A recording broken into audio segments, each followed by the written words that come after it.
SoundArt introduces an entirely new way to listen to music in your home.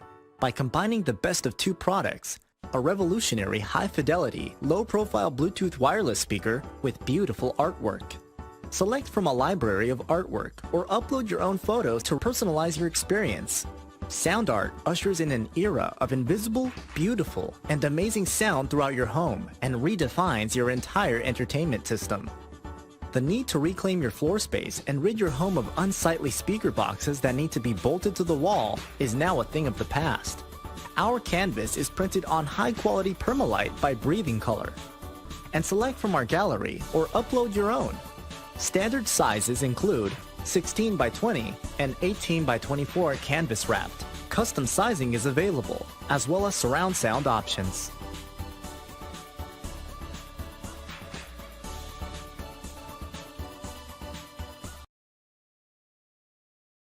After months of quarantine, we're all interested in how we can become our best self. The team at Permanent Makeup and Cryo is here to help you get the flawless makeup look every day without the extra effort or time. When it comes to your appearance, you deserve the best care that money can buy. SoundArt introduces an entirely new way to listen to music in your home. By combining the best of two products, a revolutionary high-fidelity, low-profile Bluetooth wireless speaker with beautiful artwork. Select from a library of artwork or upload your own photos to personalize your experience. SoundArt ushers in an era of invisible, beautiful, and amazing sound throughout your home and redefines your entire entertainment system. The need to reclaim your floor space and rid your home of unsightly speaker boxes that need to be bolted to the wall is now a thing of the past. Our canvas is printed on high-quality permalite by Breathing Color.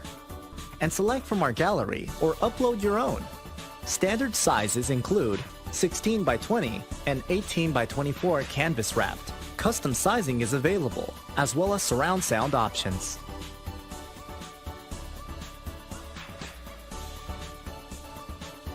Have you found yourself trying to hide your joy because you're unhappy with your teeth? Your smile is the first feature noticed in an interview, on a date, or in family photos. We want you to be able to shine bright as your best self, and our teeth whitening system is the perfect step toward restoring your confidence.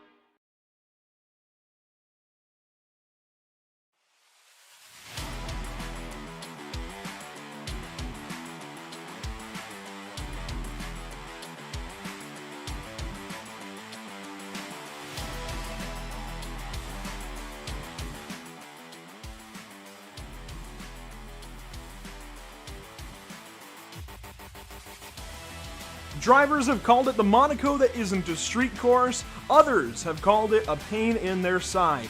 All we know is, it's called the Hungaroring.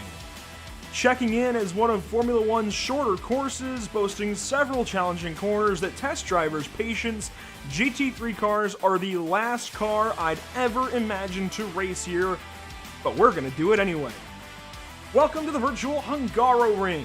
JP Costa and Trey Shuttlesworth on board today as per usual for the North American Racing League. And we are ready to bring you live coverage of the North American Racing League, as I just mentioned, but this is round number 6 of 8. Thanks to RaceLab, Team Liveries, and JS Consulting, JP, let's take a look at the track map here. As I mentioned, some call it the Monaco of road courses, or at least the Monaco of this schedule. It's very tight, a lot of challenging corners that definitely test your patience, test the car's ability to get around a place like this. And it's a little bit shorter as well. It's really not that long of a course. It might look like it sprawls out in this track map, but it is quite tight quarters. Obviously, it's very, very tricky. As you mentioned, they call it Monaco without barriers, so this track, you need to respect it, you need to give it its patience. And as you mentioned, it's quite narrow, it's quite short, so we can see from the lap records, I mean, Lewis Hamilton did a 1:16. Obviously, that's a Formula 1 car. Tonight, we're going to be seeing times of over 1:40, but whenever we talk about the track map, Andrew, we see this track as a very high downforce circuit, which means the drivers tonight on GT3 cars will have to have a lot of patience with their cars to get the right turning points. You can't be impatient with this car, especially on sector number 2. We're talking about this on pre-race show, on actually before the broadcast, how difficult it is to get a GT3 car around this track without making mistakes. Yeah, it's quite tough. Sectors 1 and 3 feel okay. They feel decently natural. Just got to be very, very patient in turns 1 and 2 and 13 and 14, but it's that middle bit, basically turn 5 through turn 11, where the track is so inviting to just overdriving the corner, going a little bit too deep, and, well, definitely way too wide. One little mistake, just a few feet too late on the braking, you're gonna go for a wild ride, gonna go into the grass, into the gravel, through the runoff, what have you. You are going to miss the corner. That, I think, is going to be the key today. Making sure you stay on the racetrack, limiting off tracks. Only 15 incident points for these drivers to work with over the course of 60 minutes. That's right, 60 minutes. So they can only afford to have one off track every 4 minutes. I believe, if my math is correct, it should be one every 4 minutes. That's pretty crazy, actually. That's going to be a little over 2 laps for each incident, basically. You can look on the left here of the track map. I know it's kind of small, but Formula One's lap record here set by Lewis Hamilton last year in his 2020 Mercedes, a 1:16.627. Not quite going to go that fast. The GTC lap record here at Hungaroring set in 2013 with a Ferrari 458 Italia GT3 car is a 1:48, but I think we're going to see times certainly well in excess of that. In fact, we should be passing up the GT1 lap record, as practice times are already doing so in the 1:42s. Points, they are the talk of the town. Do want to thank everybody for tuning in on Facebook, YouTube, Twitch, and Twitter this evening. Here is a look at our point standings. In the pro category, yes, Pedro de Oliveira, he is certainly our favorite. Undoubtedly, he is the guy that we're all looking to win this championship at this point. That said, he can be upset. If you go on over to the other side, though, those amateur standings, that's where things are a little more interesting. The top of the series, at least in amateur, is tied. 135 apiece for Diego Era and William Coffey. Only 2 points back to Brian Long, with 2 wins to his name after things were readjusted. And then, look at that, a 3-way tie, JP, for 4th place. Joshua Benjamin, Matthew Casey, and Pablo Ferretti. Each of the top 6 can still win that championship. I mean, just proves how close it is on the amateur side. Obviously, on the pro side, we have a dominant name, but the amateur side, I mean, this is high pressure intensity for all 6 drivers. You know, you cannot have a bad race from now on.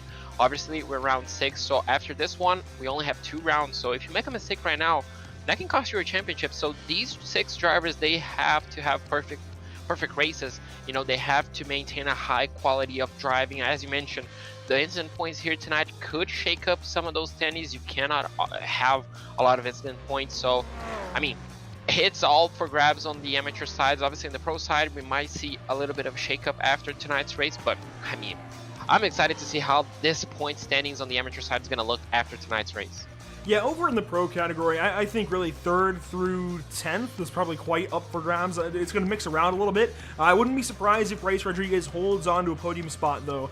Really, I think Scott Reister is in maybe a little bit of danger still of Guillermo Caratoni, and right behind Guillermo in the point standings, that's where you see Matthew Dench, who was just up there battling for a championship a couple of weeks ago, but unfortunately, things that be, he is now dropped quite a ways through the order. Pedro de Oliveira winning another race at Silverstone last time out is certainly going to hurt everybody's chances. So, hey, we'll see how this all sorts out. Pedro de Oliveira going for 3 in a row this evening. We'll see how it all breaks down for these guys. The schedule for this season of the North American Racing League looks like this. We started things off back at Monza, October 14th.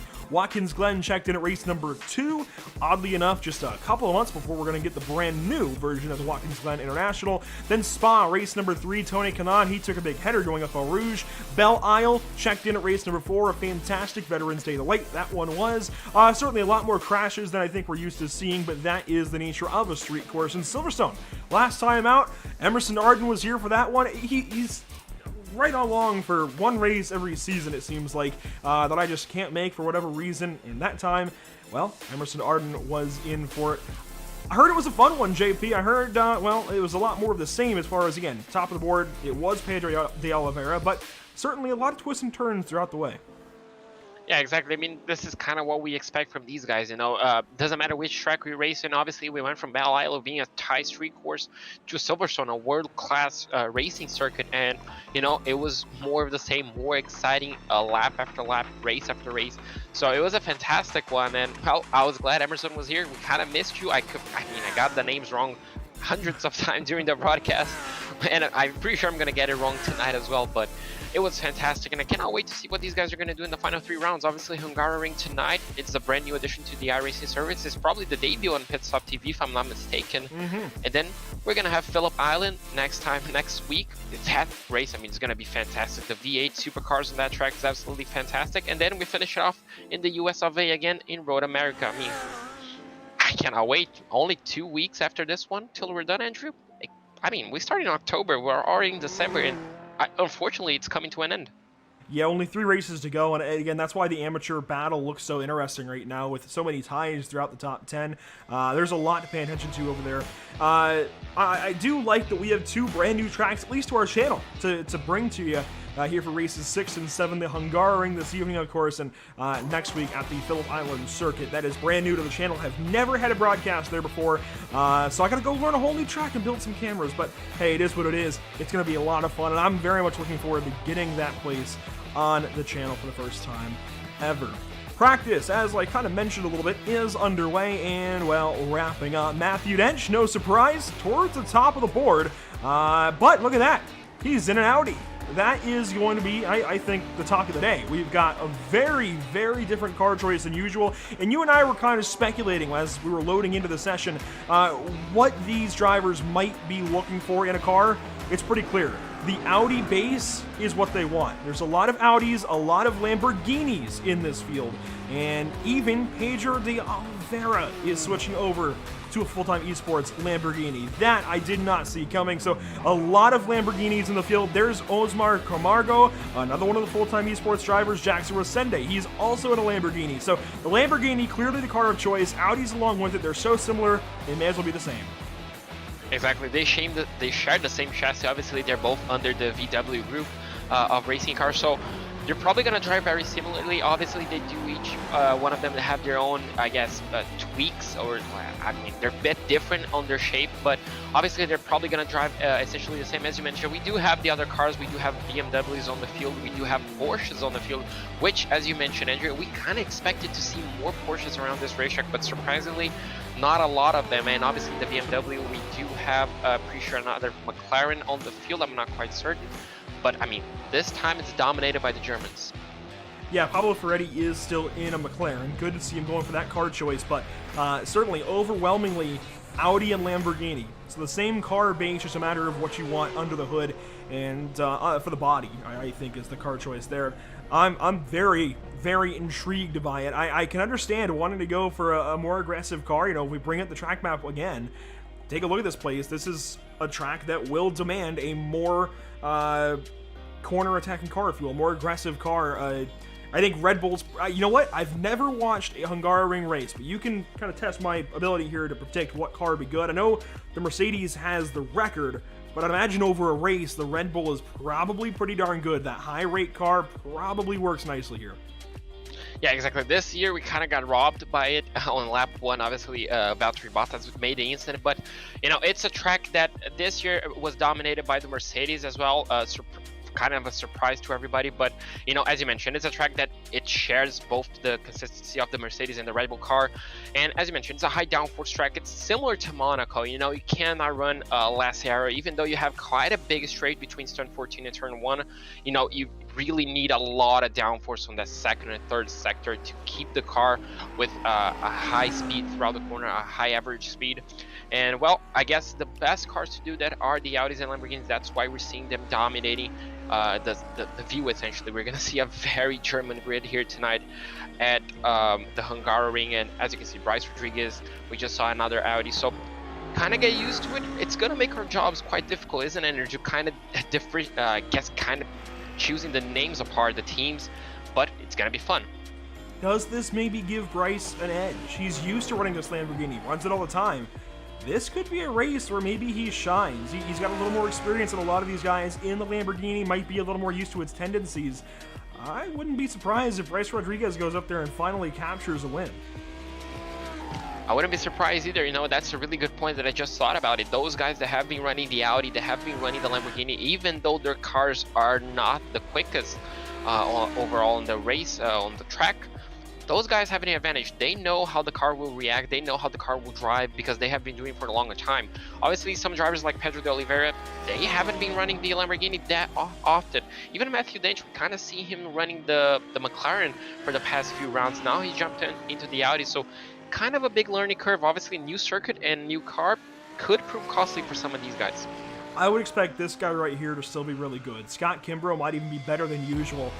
He's used to running the Audi, so he's right in the same ballpark as Bryce Rodriguez this week.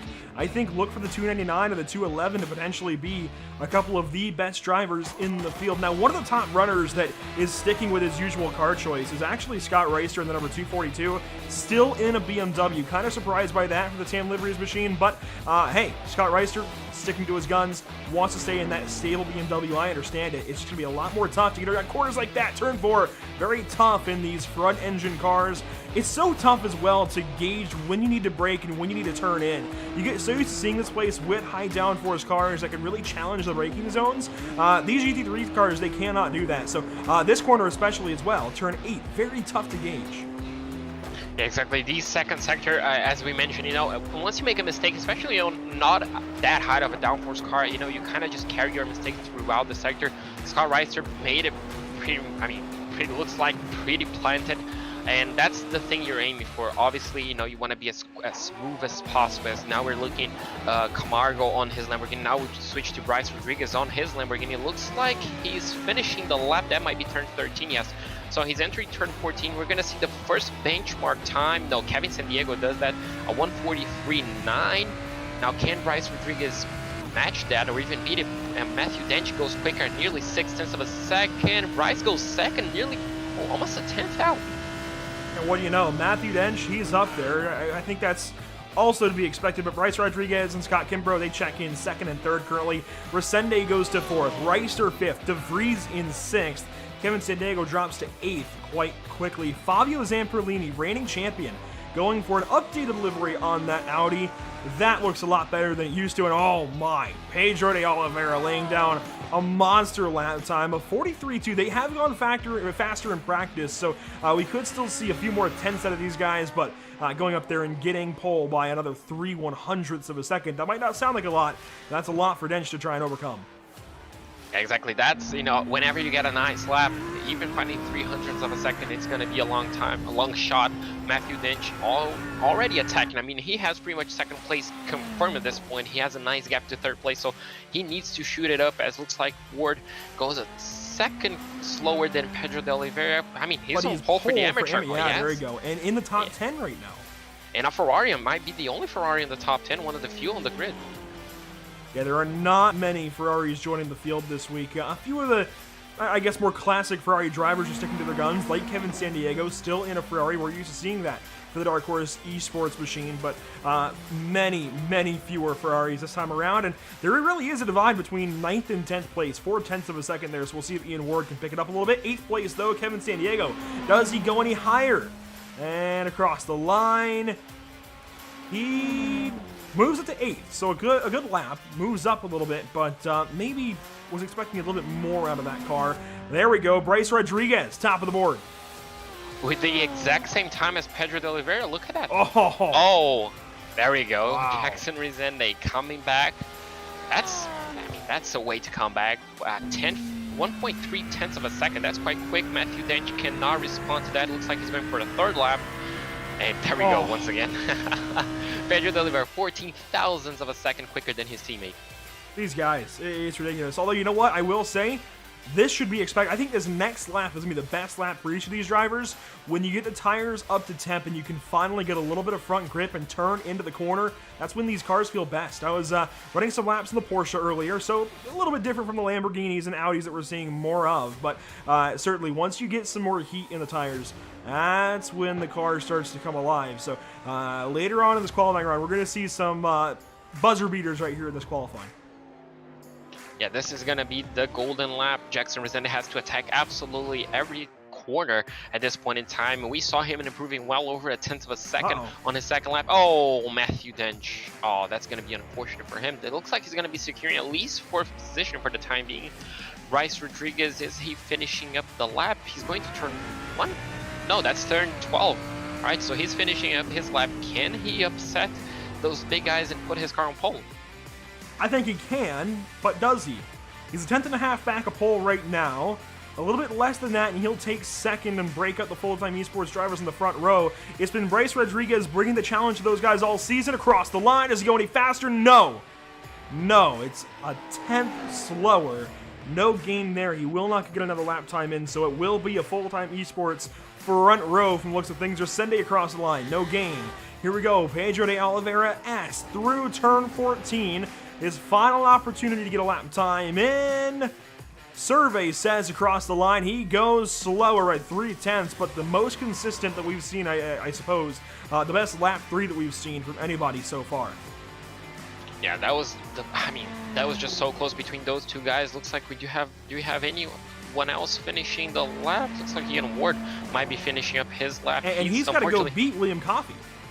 Oh yeah, that's true. He unfortunately dropped out of the top 10, less than a 10th of a second between those two. This is going to be for the amateur pole. Can he improve his lap time? Oh, barely. 1/10 of a second.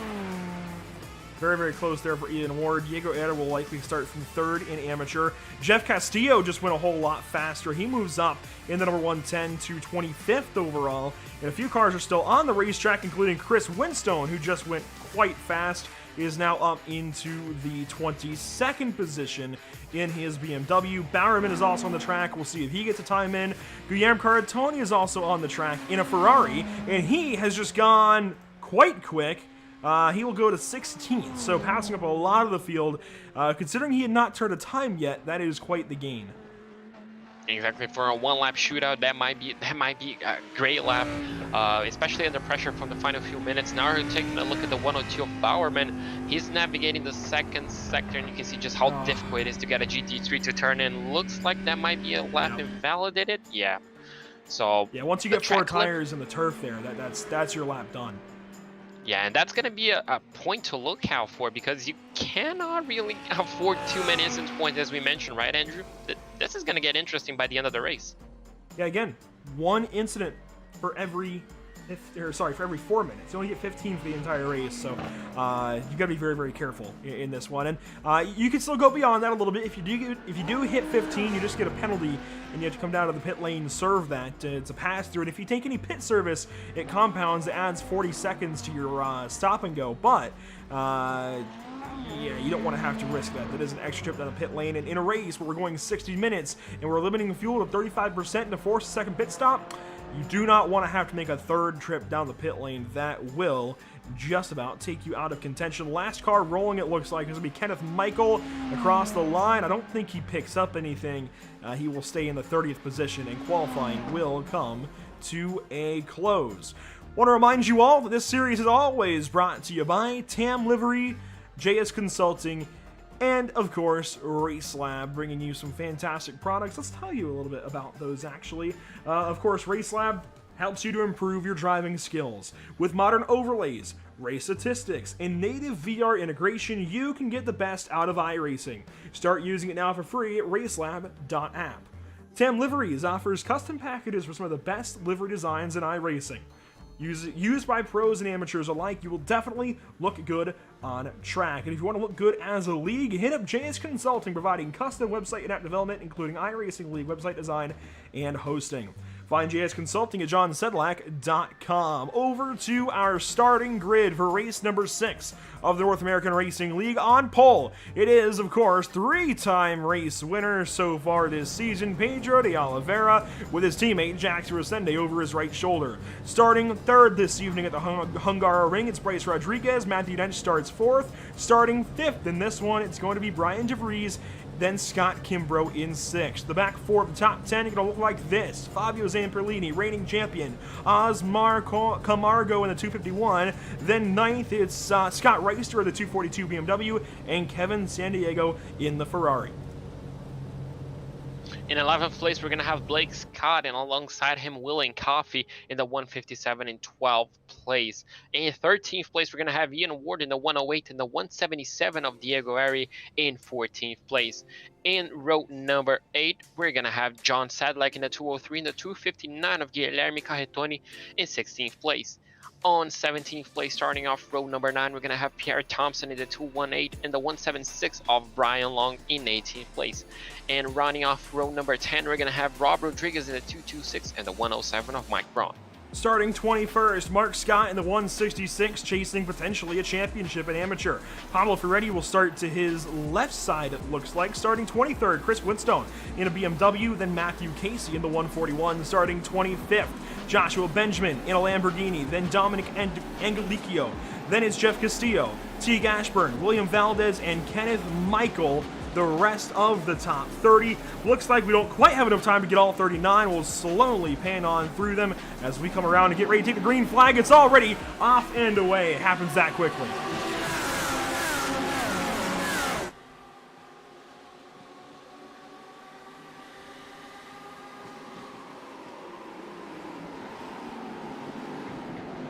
Already a challenge up front through turn 1. Teammates going at it. Bryce Rodriguez looking for glory on this first lap. He's going to challenge maybe to the outside in turn number 3. Oh, Jackson Resende up the inside of his teammate, forcing Pedro a little wide. And oh, no! Bryce Rodriguez turned around by Matthew Dench, and he's been hit. Oh, he's been collected twice. Looks like in turn 3, that's going to be quite a big damage to his car. Oh, and do we have another victim, looks like. That was Scott Reister, I believe. Oh, so we do have 2 cars already with damage by the end of the lap. Not even the end, the start of lap 1. Unfortunately for him, the lead remains unchanged. Pedro de Oliveira from Jackson Resende and Matthew Dench. That was Scott Reister. More trouble further back. Teague Ashburn, Billy Bowerman, Lupe Gonzalez, and Clarence Rosa. So we do have a few victims on the first few laps. Oh, that's Kevin Sandiego turned around. Blake, oh my goodness. Blake Scott, what is happening, guys? Oh my. If ever there was a need for a full course yellow, here it is. Mike Braun is in that mess. Oh, they're still crashing. What do you can't pull away. Man.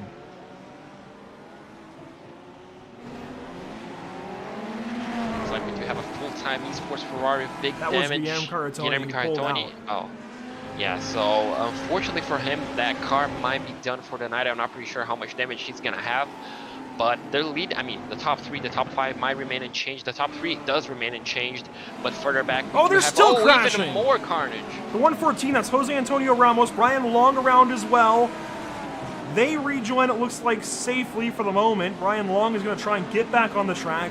Lap 1 is in the books. We're into turn 1 already, and it's all Pedro de Oliveira-esque. However, we have got to take a look back at what in the heck just happened in turn 3. What in the world?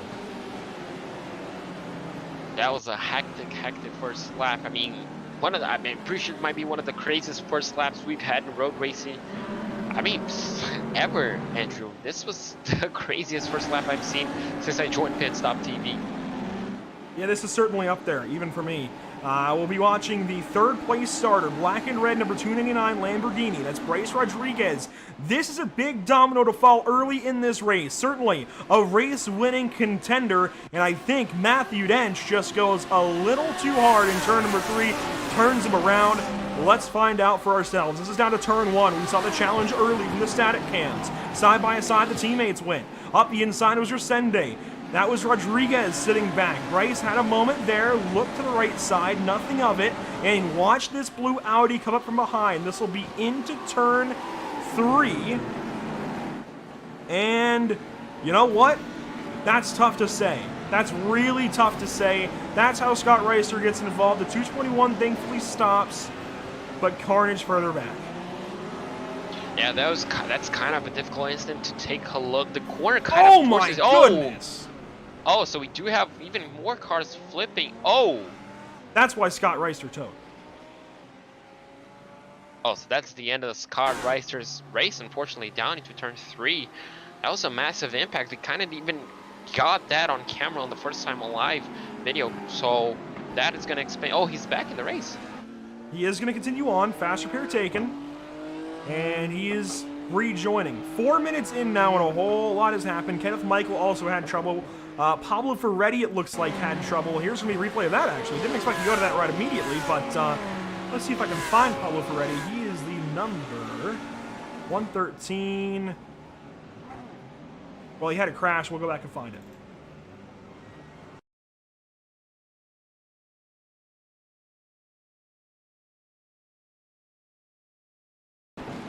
So this is the lap 1 stuff. This might have been what it was citing, but there was another issue afterwards. There's a good look at things for Pablo Ferretti as he comes into things. And I mean, they're just all stacking up, crashing. Mark Scott was in that. Oh my goodness. Yeah, that was just a cascade effect that he's just trying to stop to avoid the incident. Unfortunately, those guys behind him, not enough time to react to him stopping. Obviously, I mean, those guys were unfortunately parked on the racing line. So unfortunately for him, he kind of really avoided the incident as a whole, but unfortunately got collected from behind. In all of this mess, new fastest lap, Kevin Sandiego goes to the top of the board. It didn't quite trigger on our screen, that's interesting, but that is the new fastest lap so far, and it looks like Joshua Benjamin may be a little bit slow here. I'll find Joshua Benjamin somewhere in the mix. Here's the number 178. He went slow for a moment. He lost some spots, but he is getting back into line, and there we go. Matthew Dench now goes fastest. So Matthew Dench in 3rd place, trying to chase down Jackson Rezende. He's definitely closer to Jackson than Jackson is from Pedro de Oliveira. So he might see a move from the Audi. Obviously, turn 1 kind of injured. Don't you think turn 1 invites kind of a big lunge? Turn 3 also, the turn 2 also does actually. So, I mean, we could be seeing some Daniel Ricciardo-esque move. We might see big lunges down the inside in this race, and I'm ready to see those. The trick with turn 1 is you've got to be very patient on it. You've got to wait for the exit to come to you. So, more realistically, I think you've got to take... I guess a later entry. You got to take kind of a kart racing entry and maximize exit. Now that's going to get you a good run to turn 2. Yeah, I was calling it turn 3 earlier. That was turn 2 where we had all the melee first lap. But I really think you're going to want to sit back and try and get a lunge into turn 2. I think that's going to be the prime passing opportunity. Just the way the exit is built in turn 1, I think you want to set yourself up for a move in turn 2. Try and just keep from going off track on exit. But tricky corner exits all the way around this place. I don't think there's any really good place to try and make a pass. You just got to go for it and hope for the best. Exactly. I mean, you just have to follow. And this is something I was kind of noticing. Pedro de Oliveira seems to be, he seemed to be essentially driving away, but then Jackson Rezende kind of fall back, now came back. So kind of, you know, it's such a tricky corner, such a tricky track to get consistently right, and the top 3 are kind of proving that Matthew Dench seems the car that has the best car right now. You can see how close he's getting to Jackson Rezende. We might see him move down here into turn 1. Keep your eyes out. This will be a challenge to turn number 1. Matthew Dench with the run. Rezende protects. I don't think Matthew was going to try there anyways. Now he's going to try the outside. That should help him cross back up and get an exit. Here we go. Matthew Dench maybe going to take a shot at turn 2 in a moment. Not a great exit for Rezende. That's going to open the door on the outside. Dench maybe going to think about it. Rezende a little too good into the corner. Now Dench sits back. Going to try the crossover again. Couldn't quite get to him. This lap curve up ahead is really going to shake things up when they get to him. That looks like it's Kenneth Michael. It is. Yeah, this could get very interesting on Sector 2 if he does not get in the way like properly, but I mean, he still has plenty of time, so I mean, those guys are just so fast. They're probably going to catch him up on the, especially on those twisty bits. So that's going to get very, very interesting. Oh, as we do have a Lamborghini. Oh, he nearly gets collected. Oh, Osmar Camargo not having the best of races, so he just, I'm pretty sure he's a new name to the NARL, but joining already full-time esports and not having the best of starts of races.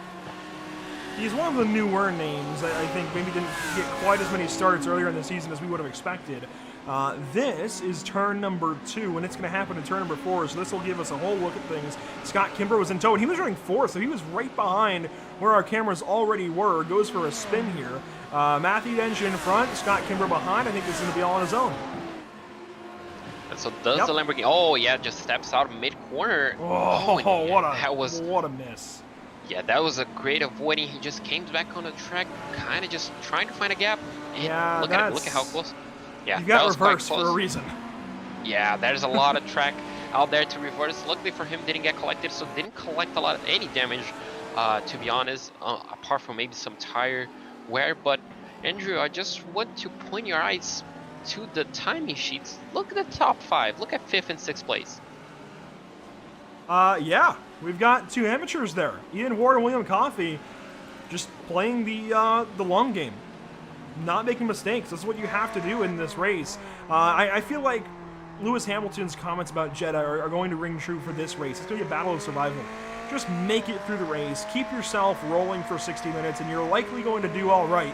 And that seems to be, I think, a good way to approach every race in the North American Racing League, but especially here at Hungaroring. It really is such a challenging racetrack.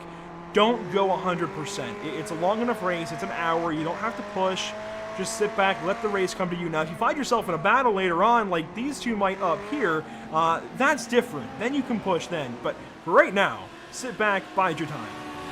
Exactly. There's no real point to be aggressive. You're not going to win the race this early on, but you can definitely lose it. Oh, We saw tons of cars losing the race already on the first lap, so you definitely can learn from those mistakes. But obviously, if the opportunity comes, you have to make a move, just like the one we're seeing right now. Not quite. So unfortunately, not a lot of downforce. There's not a lot of moves you can make on the second sector, but you can compromise. You can actually use the mistakes from other drivers to try to make a move. Unfortunately for these guys, not quite a lot of space. Oh, just as I mentioned that, look at it, move has been done. That was Casey giving the line to Fabio Zamperlini, and De Vries can't go anywhere. Brian De Vries tried up the outside into turn 13. Unfortunately, no dice. Now gets the move made as Pierre Thompson up ahead goes by John Sedlak, but this is a pretty important little battle. Brian De Vries and Fabio Zamperlini. I think Fabio's still in a good spot. He's 8th in the standings, but he's really got to make the most of this race, I'd say. Has got to put himself in a really good spot to take advantage of the rest of this one, but he's already got that right front damage. We can take a look at it there. Look at that right front damage on that Audi. That's going to hinder him just a little bit. A little bit of left rear damage as well, right on the door. I don't think there's too much suspension damage. You won't need the aero too much. It shouldn't hurt him that much in the aero department, but if that right front is towed wrong at all, that's a problem. Yeah, exactly. That might be a problem. I'm pretty sure he's waiting patiently for that fuel tank to run out, as we do have a move up here. Looks like for 8th and 7th place. Thompson! Oh, they door bang. You're not supposed to do that in GT cars. That's going to open the door again for Oscar Camargo. Will he go down the inside into the chicane? He wanted Not to. quite as well. Look at it. This battle is getting heated up. That it is, and Osmar, he wanted to go for that corner. He wanted to go for the chicane. He's going to have to wait a little bit longer. John Sedlak going from the popular, well, not the popular, but the Porsche that he had run most of the season now to that Audi sitting, oh my gosh, this is a really great example of ebb and flow right now as Osmar takes another look. John covers it up, and a pass right there gets on by Pierre Thompson, and Osmar follows on through. Oh, that's a fantastic move. Unfortunately for Pierre Thompson, losing quite a bit of positions, but he's still close. Oscar Camargo seems to be quite aggressive. He can hang on. Oscar might be making a move soon, and so as soon as you make a move, you're going to be losing a lot of time, especially going side by side, so keep an eye open for these two. Another battle further back, side by side at a turn 14 again. Here we go. Winstone loses his spot. It looks like Joshua Benjamin will make that one nice and quick. And just up the road from these guys, where we finally find Bryce Rodriguez in the 14th position right now. Let's go ahead and get on board with him and hear how this race may be affected for him. Again, a lot of damage that first lap. Got turned around, got hit a few times, and is trying to recover. Yeah, definitely trying to recover right now. He posted the fastest lap of the race early on, so we're going to take a look at how one of the fastest drivers on the grid tackles this, quite challenging circuit. We're going to see precision here, Andrew. We're going to see that gap to the car ahead just closing in corner after corner. He's chasing Matthew Casey, an amateur driver, and we know how good Bryce Rodriguez is, so he should catch Matthew Casey within another couple of laps. That would be good for 13th. I think to fully salvage this race, Bryce has to shoot at least for a top 10. But I gotta imagine if he gets back up to Matthew Dench, maybe he doesn't cut him a break. Matthew's still up there with the two teammates atop the scoring pylon. I just think that was a little aggressive for Matthew to show the nose there, as Chris Winstone has got around. Also, we do have, unfortunately, another mistake. Is that on turn 13? No, this is just quite behind these guys. Yeah, this is on turn 8. Turn 5. Oh, no, turn 8, yeah. No, yes. So, unfortunately, yeah. You cannot really get... these guys have to be really careful, especially on a track like this. There's not a lot of room to avoid a car on the racing line, but Luckily for them, not any more casualties as we do not approach another battle. This is Bryce Rodriguez chasing a Porsche right ahead of him. Andrew, can you confirm the name? Yeah, Matthew Casey. That's what we were just talking about, like back into the circuit, and I did not expect him to be this close to him already. I said it would be a lap or so. I didn't actually think it would be a lap. This is crazy. Bryce Rodriguez is already there a lap later, and he's going to have an opportunity to pass him. I'm very surprised. As there's a battle up ahead, the other Rodriguez's battle, you can kind of see it from Bryce's perspective. It's Brian DeVries and Rob Rodriguez up there, and oh my. I think turn 4 going to be where Bryce has to make this pass. Maybe in this run up to the corner, does Matthew let him go on by? He let Fabio go on by earlier. And this would be one more drop in the bucket to get back into the top 10. No. Matthew Casey holds tough, runs wide into turn 4. Maybe an opportunity on the outside for Bryce Rodriguez. Not quite. The chicane, that's where it's going to have to come. Yeah, look at him. He got a great exit, Bryce. Can he risk it all on the chicane? He's looking down the inside, not quite. So really hard to overtake. He's applying a lot of pressure right here. There's a lot of pressure. Can he look down? He's turning, not quite. So, I mean, he's just lining up. As you can see, the Lamborghini just taking wider lines, wider entries to get a better exit. This is just gonna come. I mean, this is coming. We all know it. Now the question is, where are we going to see a dive? Can we see a move at the end of sector 2? Looks like he's going to point to the inside. Can he outbrake him coming into the final few corners? Yes, he does. Lamborghini gets the inside line, shuts the door on exit, and gets the move done. Nice and easy pass there for Bryce Rodriguez. I say nice and easy. It was easy once he got alongside, but man, Matthew Casey really made him work for that one. Props to Matthew Casey there for still fighting. I mean, it is still a race, and Matthew Casey needs all the points he can get. He's a part of that three-way tie right now in amateur, so he needs all the points he can get right now. Props to Matthew Casey. Round of applause, please. That was a good fight. Yeah, that was an amazing fight, and I mean, really well clean. Now he has a few targets up ahead of him. And those targets looks like they might be entering a few battles quite close. So this is going to get really interesting. The 221 approaching Zamperlini. This is going to get feisty. Yeah, and this was that battle that was happening kind of within the view of Bryce Rodriguez. It was Brian DeVries and Rob Rodriguez, but now Rob is starting to fall back, and I think that should be an easy pass for Bryce when he catches him. But Brian DeVries is hanging on to Fabio Zamperlini, and they're both catching Pierre Thompson, who had that run-in earlier on with John Zedlak. So these guys are going to have a nice little three-way battle soon. Question is, if you're Brian DeVries, do you let Fabio get there first and follow through, or do you try and challenge Fabio Zamperlini before then? Fabio Zamperlini will want to pass Thompson as quickly as possible, because then he'll have a one-car buffer to the guy behind him. And, I mean, you kind of really need to use all the track, I mean, all the positions, all the time as possible to avoid a faster car passing you. So, but, I mean, he could use him as essentially a tow, you know, just use the slipstream to get, you know, a faster car down the straights, probably learn a thing or two from one of the fastest guys on the circuit. So, I mean, a lot of strategies could go on here, and Fabio, I mean, he'll have to pick one quite soon because the Lamborghini is approaching corner after corner. Oh, Pierre Thompson. Good save at a 13, now into 14, really wide on entry, giving him a lot of time early but trying to get that arc out. I just don't know if it's working for these guys. That might have been off track, 1x for Fabio Zamperlini, I'm not totally certain. Boy, these guys are starting to get really, really close already, I think, to the incident limit. Could we see potential incident penalties before halfway? I'm not ruling it out. Pierre Thompson wide in turn 1. Here we go. Fabio Zamperlini going to try up the right side for turn number 2. It's the outside for the corner. Pierre Thompson with the better line. DeVries closes in. And Thompson's going to hold on. Yeah, he's just, those GT3 cars, they don't have enough downforce to hold it around the outside, and that's going to be the best defense mechanism for Pierre Thompson. He's going to hold down Fabio Zamperlini for at least a few more corners. That was an amazing defense. That was great. He just pushed Fabio Zamperlini out from the outside lane, and just absolutely nothing that Fabio could do. So now he keeps that 9th place, at least for the time being. But, I mean, that Audi is going to get impatient soon. We might be seeing a move being done quite soon. Look at it. The Audi is already pointing through the inside. Fabio Zamperlini is going to be going down the inside. Can he make it stick? He's going to be forced down the outside. He's still sticking in there. He kind of has the nose of the car, but the Lamborghini Pierre Thompson kind of closes the door.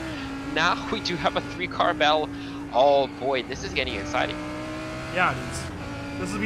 This will be a prime opportunity, I think, for Fabio to try and move. No, he's too far back into 12. He'll have to wait, it looks like, to turn 1 potentially Gonna have to set these corners up as best as he can. He was better in 14 last time. He tries it at 13. Wow, bold right there for Fabio Zamperlini. He's got the line. Thompson wide. That might be it. No. Pierre Thompson, a better line, and DeVries is going to pit right at the 20-minute mark for Brian DeVries. He comes down the pit lane. This battle will continue. Brian DeVries definitely going for the undercut. He saw that those guys ahead of him were going to slow.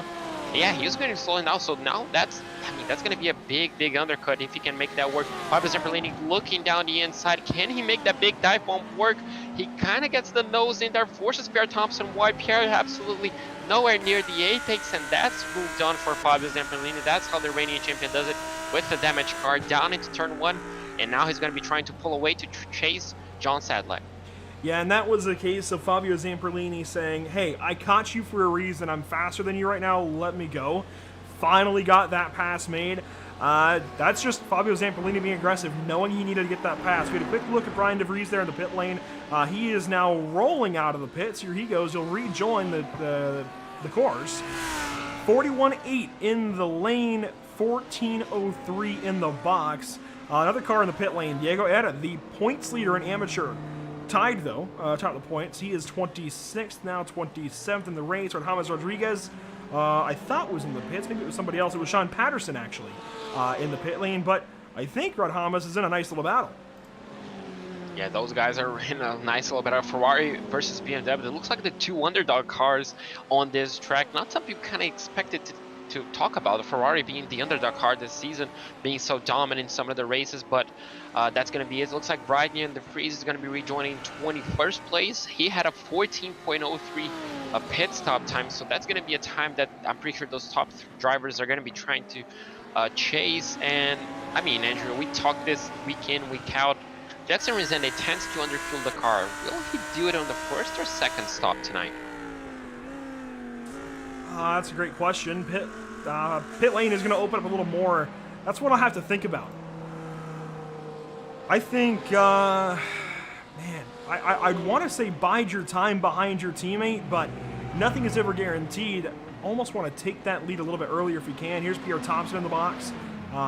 Dominic Angelicio is going to keep going. Osmar Camargo, I always mess that name up for some reason. He's in. Bryce Rodriguez is in, so we'll see where Bryce sorts out. These drivers should be aiming for a 14-second pit box time, so Bryce should be exiting quite shortly. He does get a 15.8, so not as quick as some other drivers. Obviously, the tank was drier. But he's in front of Pierre Thompson already. Oh yeah, so Pierre Thompson, remember, he had a small mistake on pit entry. He had to essentially brake, stop the car, move a bit forward to get to the jackman, so that might have cost him a position. So Guillermo Caritonio as well, joining the pits only at 1.3 second. That might be a mistake. He still has a damaged car. Joshua Benjamin, though. Caritonio, yeah, he did not pit recently. He was just kind of folding into the mix there. Joshua Benjamin back on the course. He takes a 14.37. Valdez a 15.4. Mike Braun did just pit, but it's only showing 1.1 seconds. I'm not sure the reasoning there. The pit lane time looks correct. The pit box time, not so much. Matthew Dench in the lead. Whoa. What? Yes.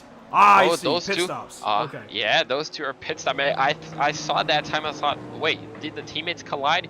But both of them coming into the pits at the exact same time. So we do have the benchmark of 14 seconds. We're going to see if each one of them is going to underfuel the car. Jackson Resende might be aiming for track position if he underfuels. Looks like the rest of the field essentially is joining the pit lane. Fabio Zamperlini as well. Pedro de Oliveira goes with a 15.5. Jackson Resende 15.4. So essentially the same. Matthew Dench was fuel saving then, so could get interesting by the end. That was not Matthew Dench. Oh yeah, no, Matthew Dench. So he's fuel saving to go an extra lap. That could be interesting by the end of the race on the second stop.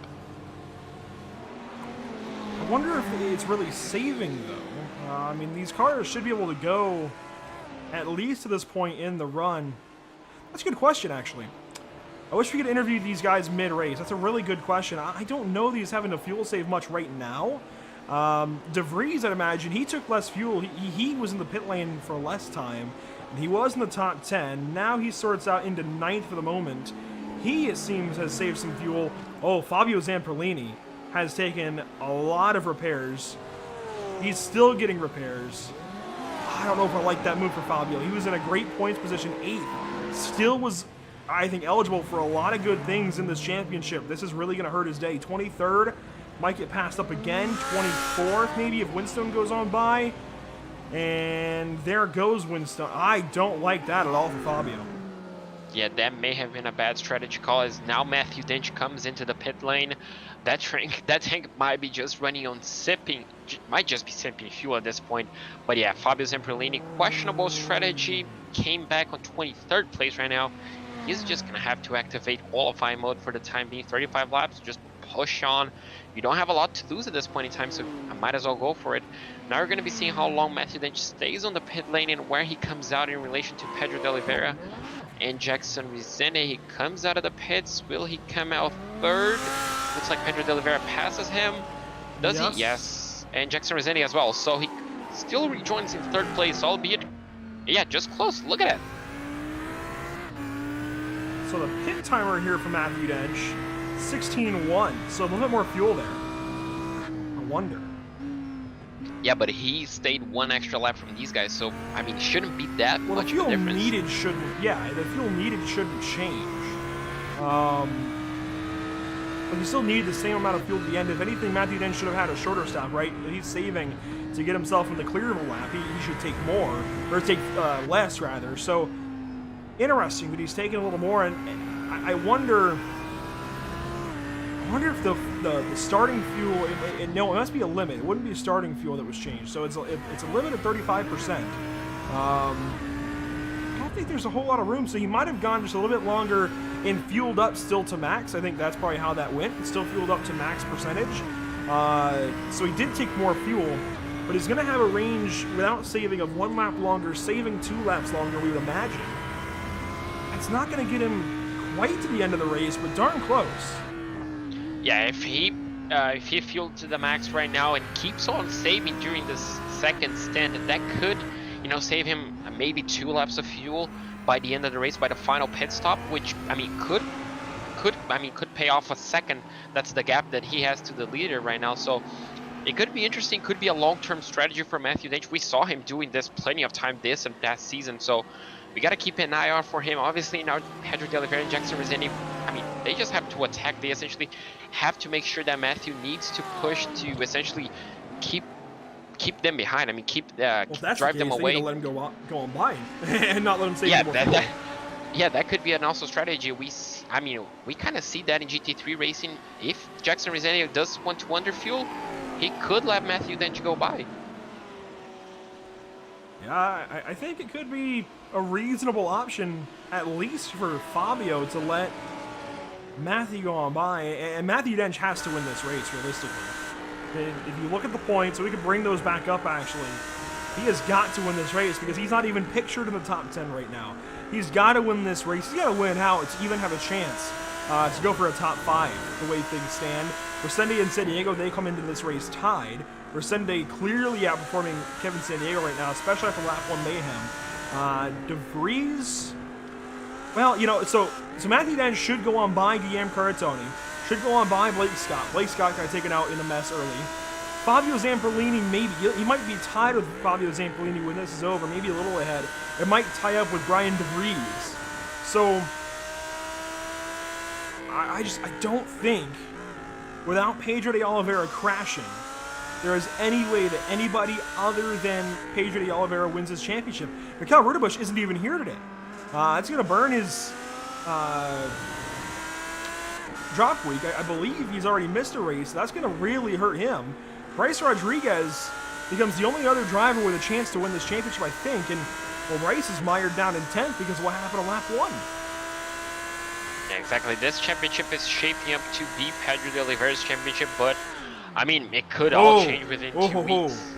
Oh, I gotta stop you. If you were listening to the stream right there, and well, if you're hearing my voice, you were listening, you would have heard Matthew Dench put the clutch in at the end of the straightaway. Oh, there we go. So the long-term strategy is kicking in right now. So if he saves, as we mentioned, if he saves just another lap of fuel, that would be 2 laps of fuel saved. So that will mean less fuel to put in at the end of the race on the second pit stop to achieve the total distance, those an hour. So I mean, that's gonna be more than a second saved. So I mean, if he keeps this up, he can save even more fuel and guarantee that track position, which seems so valuable on a track like this. This could shake up to be a complete mix-up of the top 3. We might see Pedro Del Valle even dropping down to 3rd place because he's the one that needs to be pushing right now. That, I think, would be a lot to ask for. So, I think maybe Ian Ward hanging on to his race car is a lot to ask for right now as well. That Ferrari is handling evilly, it looks like. Sedlak takes a look up the inside, sits back. This is your battle right behind our leaders by some 20 seconds. 5th, 6th, 7th on the racetrack. Osmar Camargo in 5th now has cleared these two and is starting to pull away. Ian Ward is in between the two pro drivers, but leading for amateur, and Sedlak wants to get on by. Yes, Sedlak definitely wants to get on by Ian Ward to get a shot within that top 5. Ian doing a fantastic job to hold that amateur win right now in 6th place, doing a fantastic race. And he cannot afford to lose a lot of time because William Hoff is just right behind John Sedlak. Look at this move coming in. John Sedlak makes the move. I mean, what a dive. That seems to be the overtaking corner so far in this race. We saw Fabio Zamperlini diving down the inside of turn 13, and now we've seen John Sedlak. Yeah, this is turning out to be a really interesting race, particularly in those corners. It's just so hard to get a read on how this race is going to shape out. I really don't know what to expect. We've got a line of 5 or 6 or 7 cars, maybe. Bryce Rodriguez is at the tail end of this. Pierre Thompson is some way further back. Here's Bryce Rodriguez. Brian DeVries is out the windshield right now for Bryce. And from him on up through Osmar Camargo, they are only tenths apart. So the biggest gap is between DeVries and Rodriguez, and you can see the 5 cars ahead are in a line. This could change things up a lot. Scott Kimbrough is mixed between these guys by 10 seconds or so, and then the leaders are battling. So this is a good race. This is a good race. This is essentially divided in pretty much sectors. 1st, 2nd, and 3rd, and then we have a big gap to 4th. I mean, Scott Kimbrough just running his own race, and then we have this massive train of cars. And I mean, isn't this what we kind of expected from NARL? I mean, this is just going to get exciting. No room for mistake for any of these guys. I mean, look at it. One mistake, look how many positions you're going to lose. We'll see them all work by our statics as I think DeVries is going to try on coffee here in just a moment. Maybe not just yet, but he's starting to look more and more like he's going to try something here soon. Now loses a little bit of time through 12. Sharper entry into 13, right around the inside. And pit lane is going to open up with about 21 minutes to go in this race. This is when we saw DeVries come in. It was about 20 in, so I think 20 to go is when we'll see him come in again. Yeah, I mean, pit lane is where all those times we made up. We saw drivers pushing the issue into the box, pushing the issue into the pit lane, making up time, losing time. That's where this race, I think, is going to be won or lost. And even in these little battles throughout the field, won or lost. Yeah, I saw it too. DeVries looked. No dice. Yeah, he kind of looked and defended at the same time from Bryce Rodriguez right behind him. I mean, those two are going at it. Look at it. Rodriguez trying to go around the outside of turn 2. And he tried to get a cutback line, but DeVries absolutely parked it on the apex. That's a move that you quite often see, and that's going to guarantee his spot. So he kind of has both eyes. Both eyes working. One eye on the target right ahead and one eye on the rear view mirror, because he has to keep an eye out for Rodriguez, who seems extremely eager to get past him. So, I mean, William Coffey just cannot let that door open. Is the Lamborghini going to dive down the inside of the chicane? Yes, he will. That's not something we're used to seeing. That's gonna, so William Coffey unfortunately is gonna lose 2 positions on a corner that we kind of don't expect a lot of people to be passed upon. But I mean, that was an opportunistic dive. I will say, solid logo placement there from William Coffey. I know that's a project he's been working on over the last few weeks.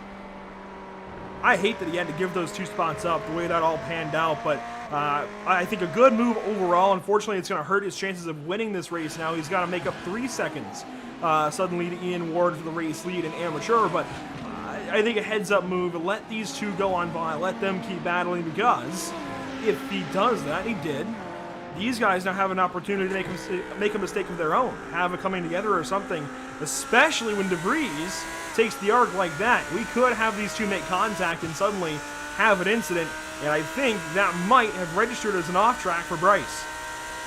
Yeah, Ian has to keep an eye out because he gained 3 seconds on William Coffey, but I mean, he can lose those 3 seconds just as quickly. So, as you mentioned, if he has a lot, I mean, he needs a lot of heads-up driving. Is it worth battling those two guys? They're I mean, definitely faster than you.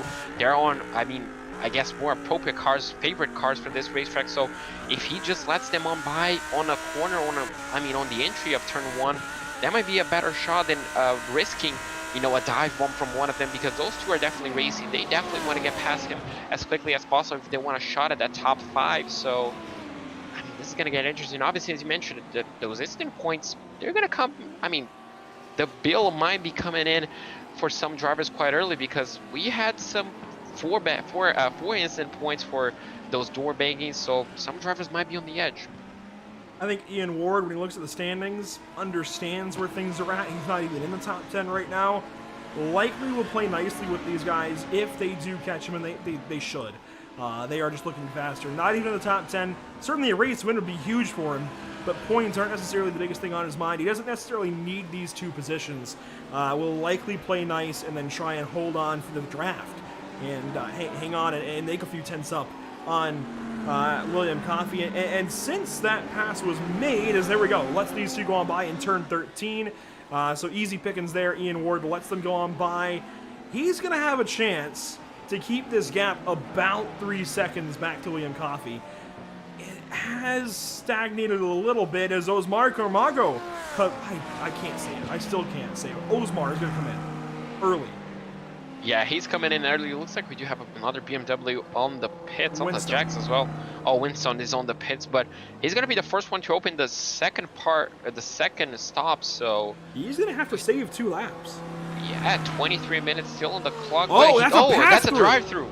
Yeah, that's a drive-through. So the first driver to fall victim of those instant points, the driver who's running the top 5, he kind of made a comeback race back into the top 5, and that work is definitely gone.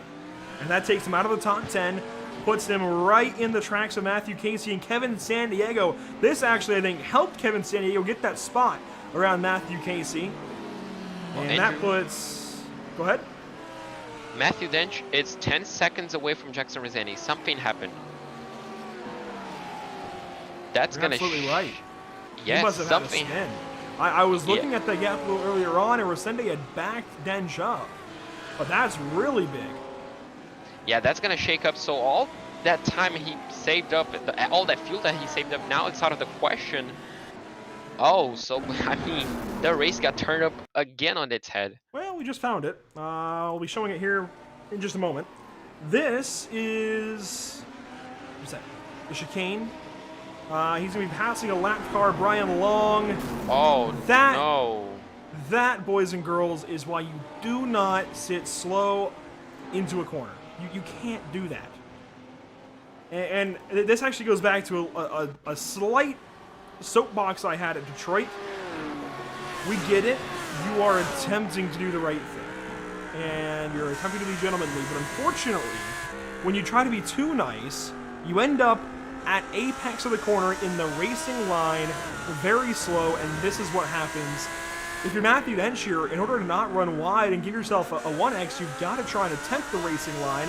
Unfortunately, there's a slow car there, and Brian Long is still moving forward into that corner. If you're going to give that up, you've got to stop and make sure you're nowhere near the apex.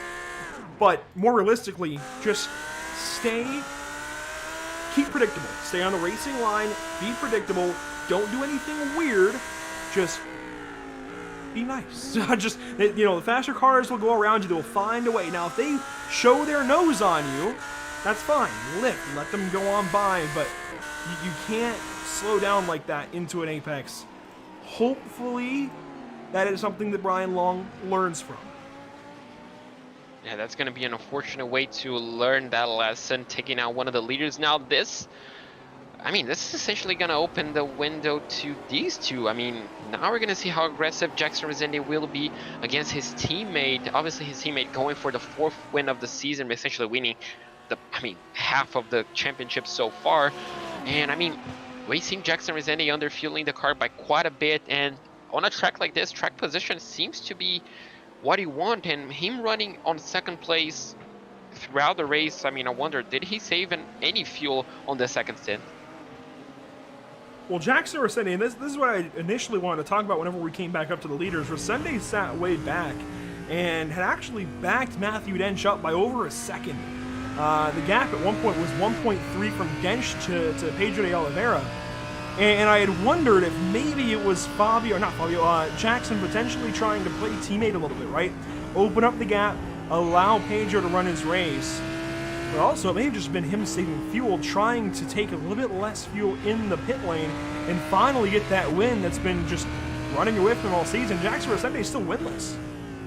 Yeah, this is not the greatest of seasons for him. Obviously, last time out, he nearly won the championship, but, you know, on a track like this, he might be on a great shot, especially in the position that he's been running. It's kind of weird saying someone who ran the whole race in second place might have a better shot at win than the guy who ran in first place throughout the race, but this is one of those rare cases.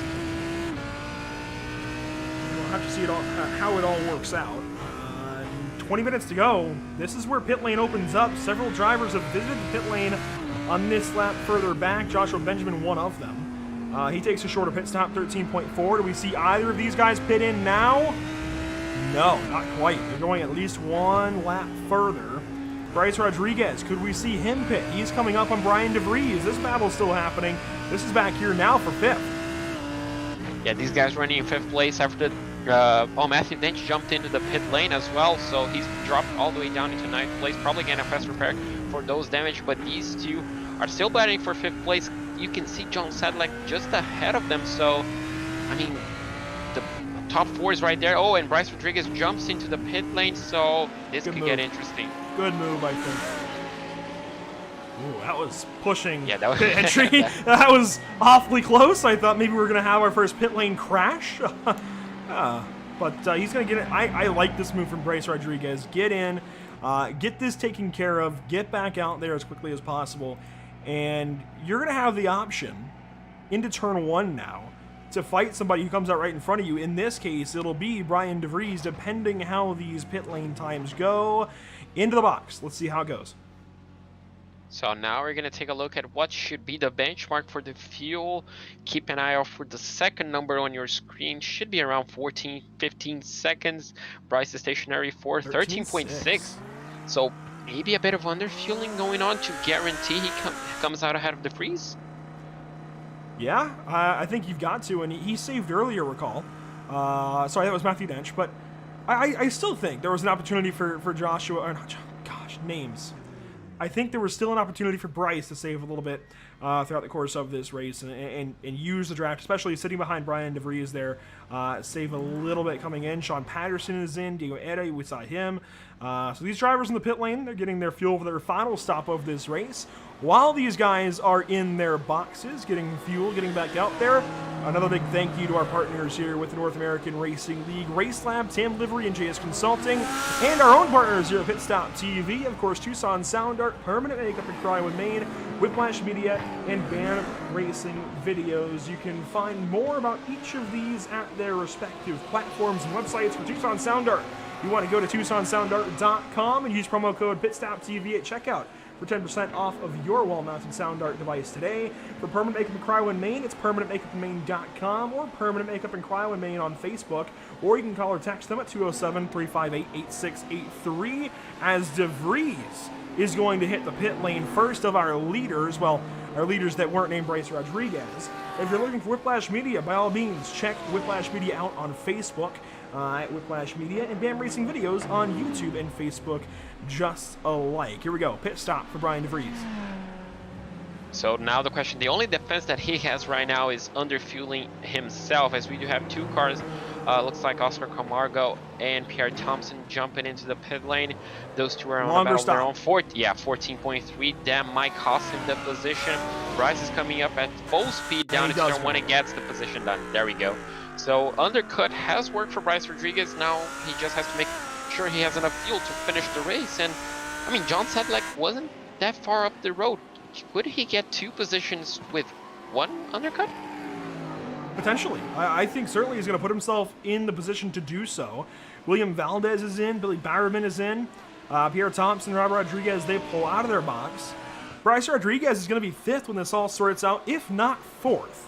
I don't know that he catches Kimbrough in this race, but you know what? Earlier on, I said even a top 10 is got to be considered a good day for him. A top 5 would be darn near a win after lap 1. I still have to think that was all chance he had at a championship that went out the door lap 1. And it's such a trivial incident as well. He opened the door the slightest bit in turn 2, a little bit wide, and then tried to arc down at exit. But, sorry, I'm blanking on a name. Matthew Bench. Well, he was involved. There's a different name. Oh my gosh. Why can't I figure out his name right now? The one that collected him after the spin? Negative. It's, oh my gosh. It's a race car driver by the name of Probst, and I can't remember his first name. I can find it, I promise. This is very important, because it comes down to Randy Probst. Thank you. There we go. Randy Probst always talks about the vertex of danger. The vortex of danger, rather. The vortex of danger. It's that little bit of a blind spot space. If you've ever driven a car, you know there's a blind spot in your marriage. You can't see everything, right? That vortex of danger is essentially that same space, and when, as a race car driver, you choose to enter that, you're basically taking things at your own risk, right? That driver that you're trying to pass may not see you because their eyes are on the apex of the corner, and that's where it gets so trivial. As here we go, our full-time esports friends are finally in the box, well, in the pit lane anyways. Pedro de Oliveira S and Jackson Rosende. This is where this race is made or lost for each of these drivers. You've got to make sure to get as little fuel in your car while also taking as much fuel in your car as you need. But again, Randy Probst always talks about the vortex of danger in that blind spot, especially when a driver is looking at the apex of a corner. That's why I think that was just a little too early, far too early for Matthew Dench to occupy that space. But by all means, if you guys are out there watching and you saw what happened on lap 1, I'd love to see your opinions in the YouTube chat, Facebook chat, and everything else. So definitely let us know what you think. I think, again, that's just too early. That was definitely too early. Oh! 9-7 for Pedro. Is that too early as well to come out of the pits? That's going to be track position. That's going to be maintaining track position. He has, in my opinion, that was the best defense, because if you think about it, there's not really an overtaking spot on the second sector. So if you have a spot that you want to save fuel, that might be it. You know, that's where you want to save a lot of fuel. So it could be the right strategy, but I mean, that's going to be risking on fuel at the end of the race. Here's Sedlak. He exits the pit lane. Where is Bryce Rodriguez? He is closing quickly. He's those headlights in the distance. Those headlights coming up behind John Sedlak are Bryce Rodriguez. That is the battle now for 4th. Once this cycles through, Matthew Dench is in the top 3, but will not finish there because of the incident that we saw earlier on. He's got a pit lane top. You know, he actually might have enough fuel. I don't know. Yeah. I highly doubt that he got enough fuel in just 8.6 seconds. I know Pedro's 9.7 might open it up to the realm of possibility, but after what went on there with the crash and everything else, I don't think Matthew Dench stays where he is. Oh, I'm gonna bet on him. I mean, he was saving the whole second set, and you mentioned he was putting the clutch in, making those revs go all the way down to save as much fuel as possible. And then, I mean, that was an undercut for him. He already probably fixed his damage if he had any. So, I mean, don't rule him out. Obviously, he's 2.7 seconds right now away from Pedro. So the win might be out of the reach right now. But, I mean, he might hold on for 3rd place. I don't know. I think he's still got to come in.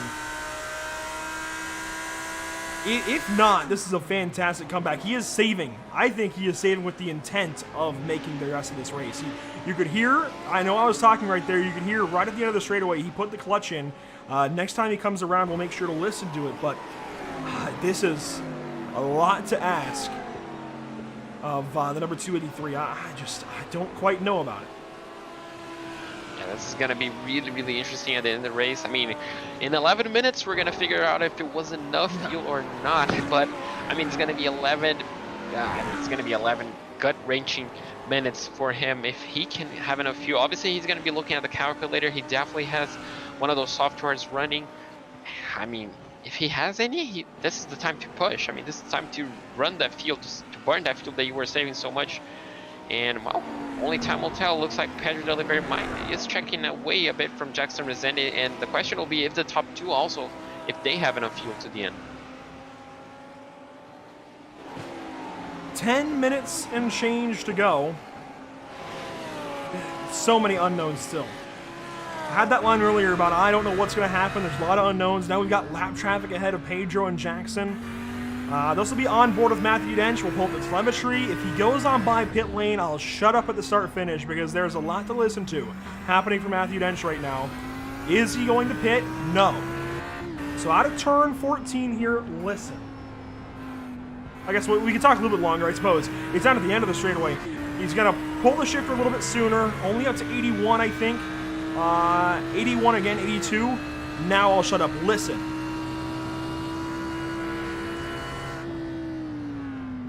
And of course, that time he doesn't do it, makes a liar out of me, but I think he's definitely trying to save a little bit of fuel. Might have hit his number already, interestingly enough. Boy, what a race this could be. Further back, we've got a nice little battle shaping up for the 5th spot. Bryce Rodriguez, who I thought would have the 5th spot by now, well, he's trying to fight for it. Yeah, he's definitely going to have 5 for his car. Kimbrough somehow still on 4th place. I wonder if he already made his 2nd pit stop, if he is going to maintain 4th position for the time, for the rest of the race. I mean, yes, Kimbrough has stopped, Sedlak has stopped. Everybody has stopped aside from Clarence Rosa and maybe Matthew Dench. Oh, there we go. So that's going to be a battle for the top 5. Jones Sedlak is going to be trying his best to, I mean, essentially hold for 8 minutes. For 9 minutes, he has to hold the 299 behind him. But, I mean, that's going to be a tough charge because the 299 has been on a charge since lap 1. He's the best car that does not have full-time esports on it. Oh, did you see that save? That wobble? Oh, my gosh. I think Parker Kligerman last night in the eraser.gg Landing Council qualifying challenge. I took part, by the way. He called it the hospital wobble. That was that right there for Bryce Rodriguez. That was close. That was close. That's called driving to the absolute limit. I guess a tiny bit more. He's definitely not afraid to lose this position right now. I mean, this is a message. This is how good his car is, how good his driving has been all night. I mean, after lap 1, did you expect him to be fighting for 5th place? No, not at all. Absolutely not. He's just been on an amazing pace throughout the evening. And I mean, if you consider for 1 hour, he's only, 27 seconds away from the leaders, passing the whole field? This is a damn good drive. Yeah, we'll allow that one, that use of that word. Well, we'll allow that in this case, certainly. Oh my, Oh. All right. Was that? Who was that? I was gonna bet that was Jackson Resende because I just saw a blur of a black car, but it wasn't. It was a Ferrari, I know that. Well, we might never know. Regardless, I think that woke us all up a little bit. Definitely woke me up the one time I blinked to get the water bottle. Someone was marked on the exit of the final corner, but yeah, coming back to this one, he's getting closer. He's getting closer. Will we see a dive on the final few laps? I'm definitely up for it. It's going to be a last lap dive, and is this the, yeah, this is the battle for the win. Yes, this is the amateur race win battle. Ian Ward, I think he's got a little bit of rear brake dialed into that race car. Very sideways through turn number 2, opening the door for William Coffey. William Coffey can still win this race. That's incredible. Made up those 3 seconds that he needed to make up. Yeah, he definitely made that time up, and well, he's definitely racing. Looks like Ian Ward might be feeling a little bit of a pressure, but I mean, if he can just hold on, he just has a few more laps, maybe 4 laps tops, to hold on a charging 157. And I mean, William Coffey will definitely take the lead of the championship right now and have a healthy gap, especially if he passes Ward. Let's check our work there. William Coffey, yeah, tied with Diego Era. Diego's in 17th, William's in 9th. Even without winning this race, William Coffey's going to have a healthy lead. Brian Long, nowhere to be found. Joshua Benjamin either. Matthew Casey is the next closest, I think, and he's in 14th right now. This is really big for William Coffey. This could be where the championship is made for amateur, is they're going to follow on. That's the Ferrari that we were looking for before, and this is Kenneth Michael who was turned around. That's who scared us. Yeah, that definitely scared everybody. Luckily for him, looks like he managed to get through turn 14 quite okay this time. And look at this. Look at this. Bryce Rodriguez, really racy. John said like Depp is going to be feeling the pressure. Could we see a dive into turn 2? The Lamborghini points to the inside, but quickly switches back into the racing line. I guess trying to unsettle that Audi. Not quite able to do it, at least on this time by, but he's definitely lining up for a move, as we could see something on the exit. And look at it, Matthew Dench closing in on Jackson Resende. Could we see a switch for second place? Almost did. He was within 0.2 of a second through the back portion of the course, right out of the chicane. Matthew Dench has got something here, as we've got a change for position. Pierre Thompson goes on by Rob Rodriguez, but we'll keep watching this for the moment. This is the battle for second, and potentially the race win if anything happens to Pedro de Oliveira S, the number 250. Suddenly Jackson Resende will be on him.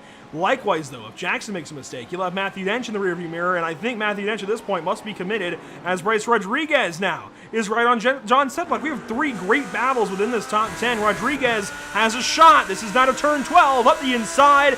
No protection from Sedlak, couldn't do anything there.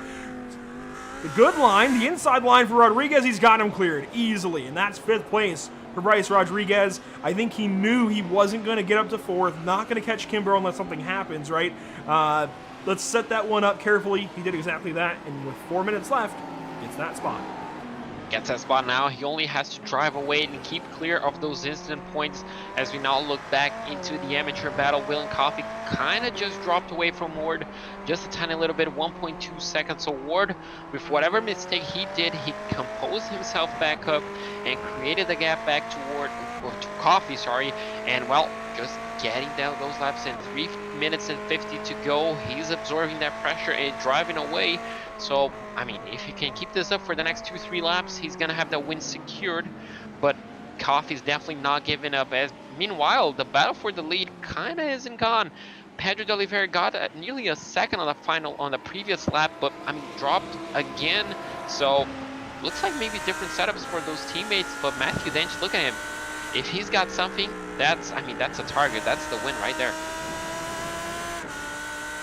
3 minutes to go.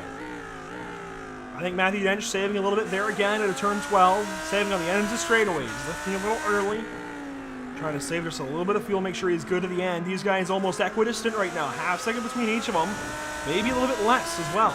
As Joshua Benjamin has just gone by Diego Eda, that is important to the points battle in amateur, but these guys are very, very close for second in the race win. Oh, Jackson Resende sideways at a 14, and I was going to wonder if maybe this was Jackson Resende's best shot at a race win this season.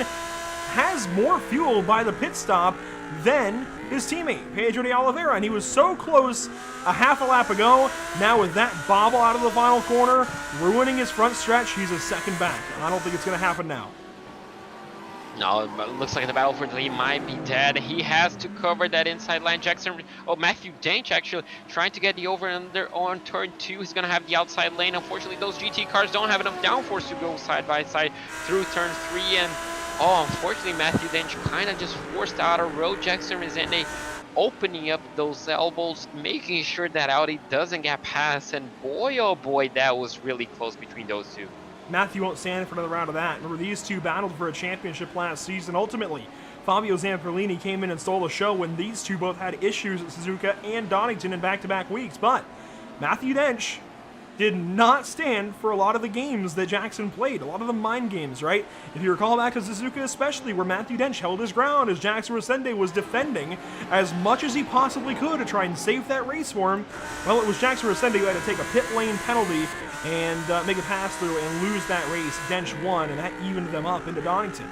But this time through, Matthew Dench, really nothing to lose. He wants to go get as many spots as he can, salvage what he can in this season, and could potentially still catch Jackson in the points.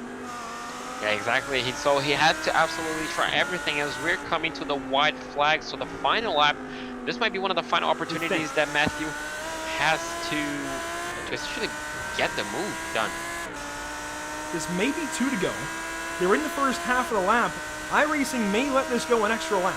It's lap 34 now of an expected 35. We'll find out in 54 seconds if this is the final lap. But regardless, Matthew Dench trying to put pressure on Jackson Resende. That's not what he needed to have happen. A little bit of time lost out of turn 1.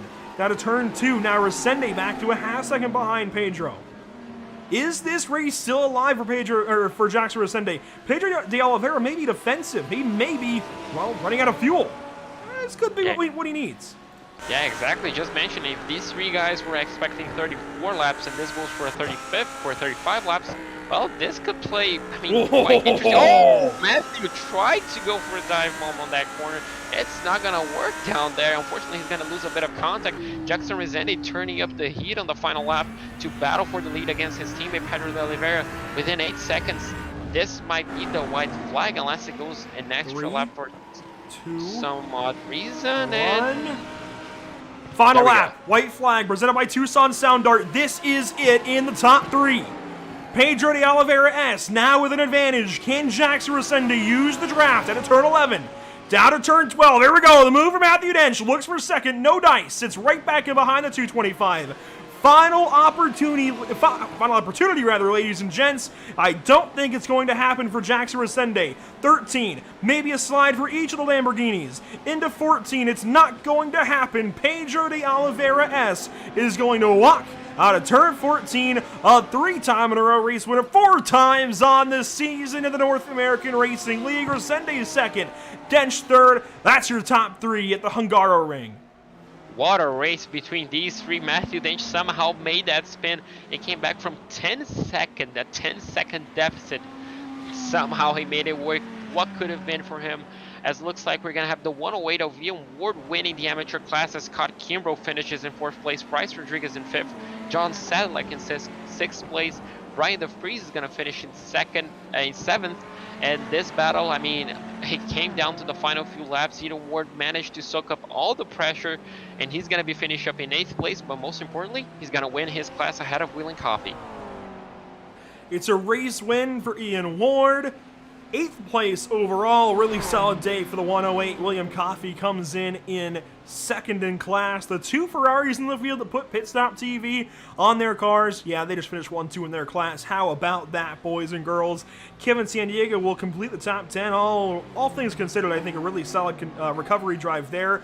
3rd place in an amateur, that's going to go the way of Matthew Casey, rather. Diego Eder will come around 8 seconds later and take 4th in class. Joshua Benjamin shall take 5th in class.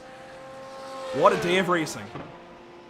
What a day of racing. I mean, fantastic race around the Nürburgring. No, the Hungaroring.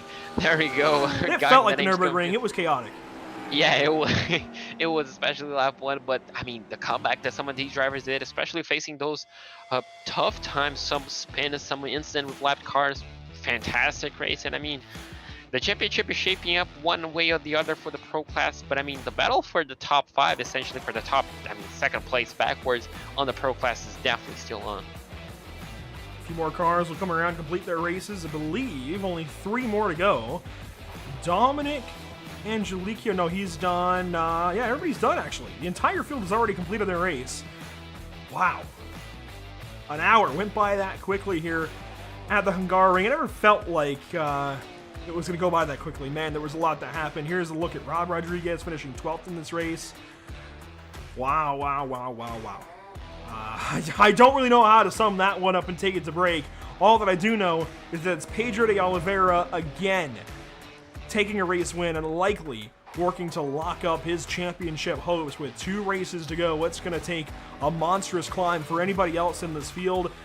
For everybody else in the field, they've got to win out, and in amateur, it's a big day to be William Coffey. Don't go anywhere. Post-race coverage is on the way with PitStopTV and the North American Racing League, brought to you by Race Lab, TAM Liveries, JS Consulting, Tucson Sound Art, Permanent Makeup in Cryowood, Maine, Whiplash Media, and BAM Racing Videos. Once again, post-race coverage on the way, interviews with each of our top 2 drivers from each class. That's what we're hoping for. Don't go anywhere. We'll be right back.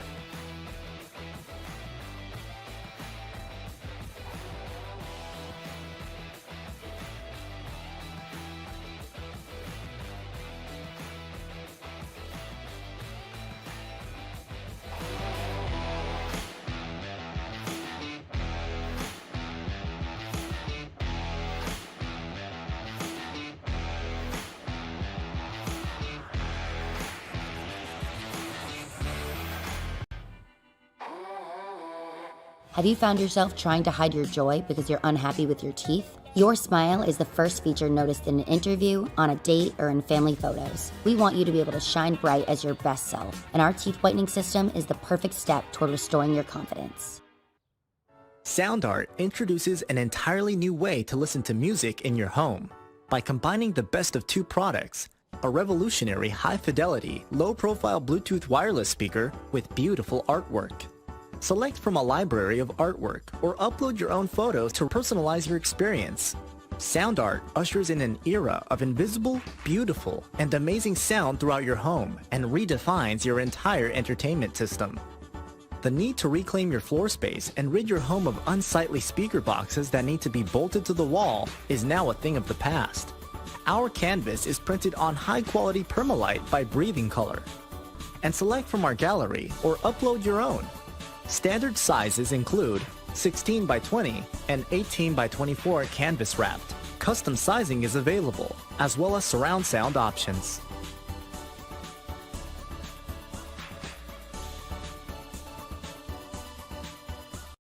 After months of quarantine, we're all interested in how we can become our best self. The team at Permanent Makeup and Cryo is here to help you get the flawless makeup look every day without the extra effort or time. When it comes to your appearance, you deserve the best care that money can buy.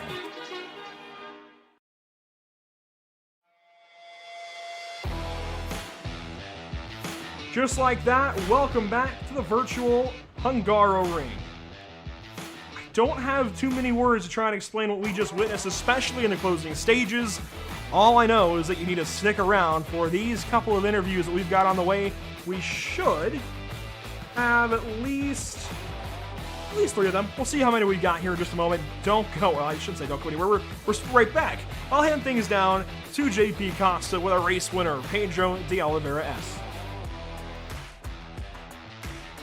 Então, Pedro, pela terceira vez seguida, eu estou falando contigo na Victory Lane, né? Terceira vez seguida que tu termina em primeiro lugar. Que corrida sua, sob pressão o tempo todo do seu companheiro de equipe e do Matthew Dench em terceiro lugar. Como é que foi essa corrida? Boa noite, João. Good night, everybody. Cara, e muito tenso, tá muito quente aqui. Eu tô completamente molhado. Foi muito difícil, acho que foi a corrida mais difícil que a gente teve. Eu acho que se o Matthew não tivesse o contato com o retardatário, ele ganharia a corrida, sem sombra de dúvidas. Porque depois que ele teve o contato, nós abrimos acho que 8 segundos ou 9 segundos. E depois da parada do box ele estava 2,5 atrás. Então assim, ele ia sair na frente e ia sair bem na frente. Então eu acho que foi mais sorte essa etapa. O Jackson estava muito rápido também. Não estava nem um pouco fácil desde os treinos. Eu não consegui encaixar nenhuma volta, não estava me sentindo muito confortável. E na classificação eu fiz uma volta, eu achei que não ia. Eu acreditei que o Bryce e o Matthew iam largar na minha frente.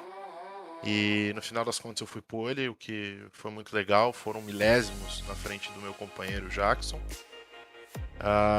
E foi isso, assim, a corrida inteira muito tensa, muito complicada.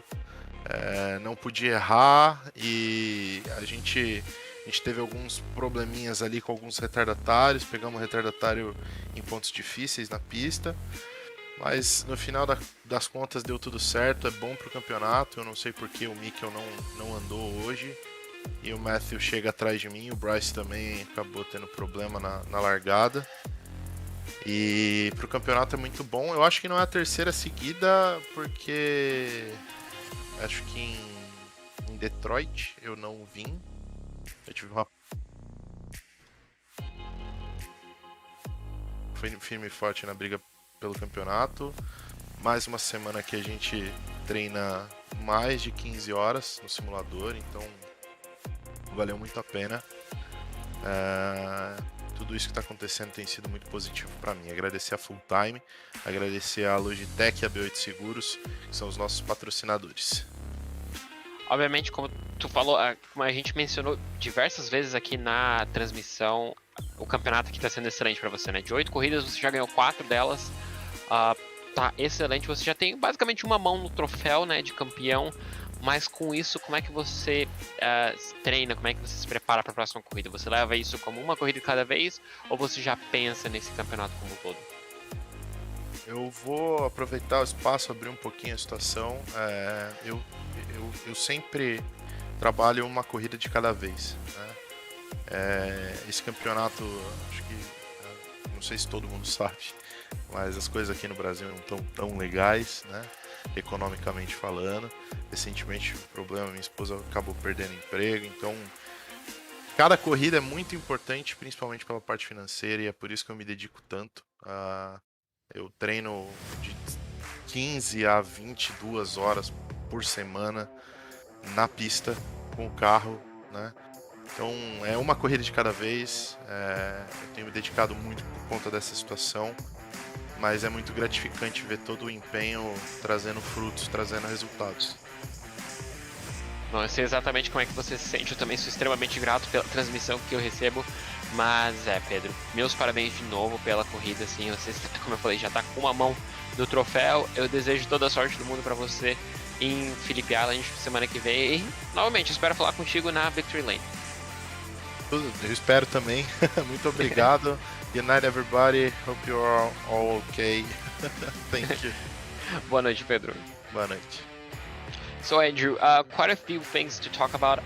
First thing first, obviously we just mentioned it on the small break that we had. You know, it's summer here in Brazil, and obviously Brazil being a tropical country gets very hot, and that's one of the things that's going to affect obviously Pedro de Oliveira and Jackson Rezende. You know, being Brazilian drivers, especially in the heat, is going to become very tense. And he said he was sweating a lot. I mean, just imagine how physical it is to have your teammate, you know, in third place, just a second behind you, each and every single lap of the race.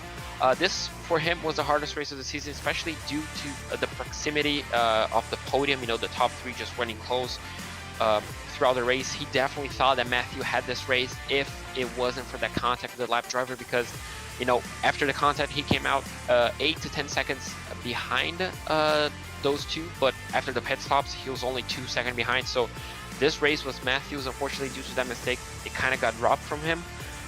He wasn't very comfortable with the car. That's something we touched upon the beginning of the broadcast. You know, he's switching cars, but somehow when it mattered within pole position, he made it just one lap.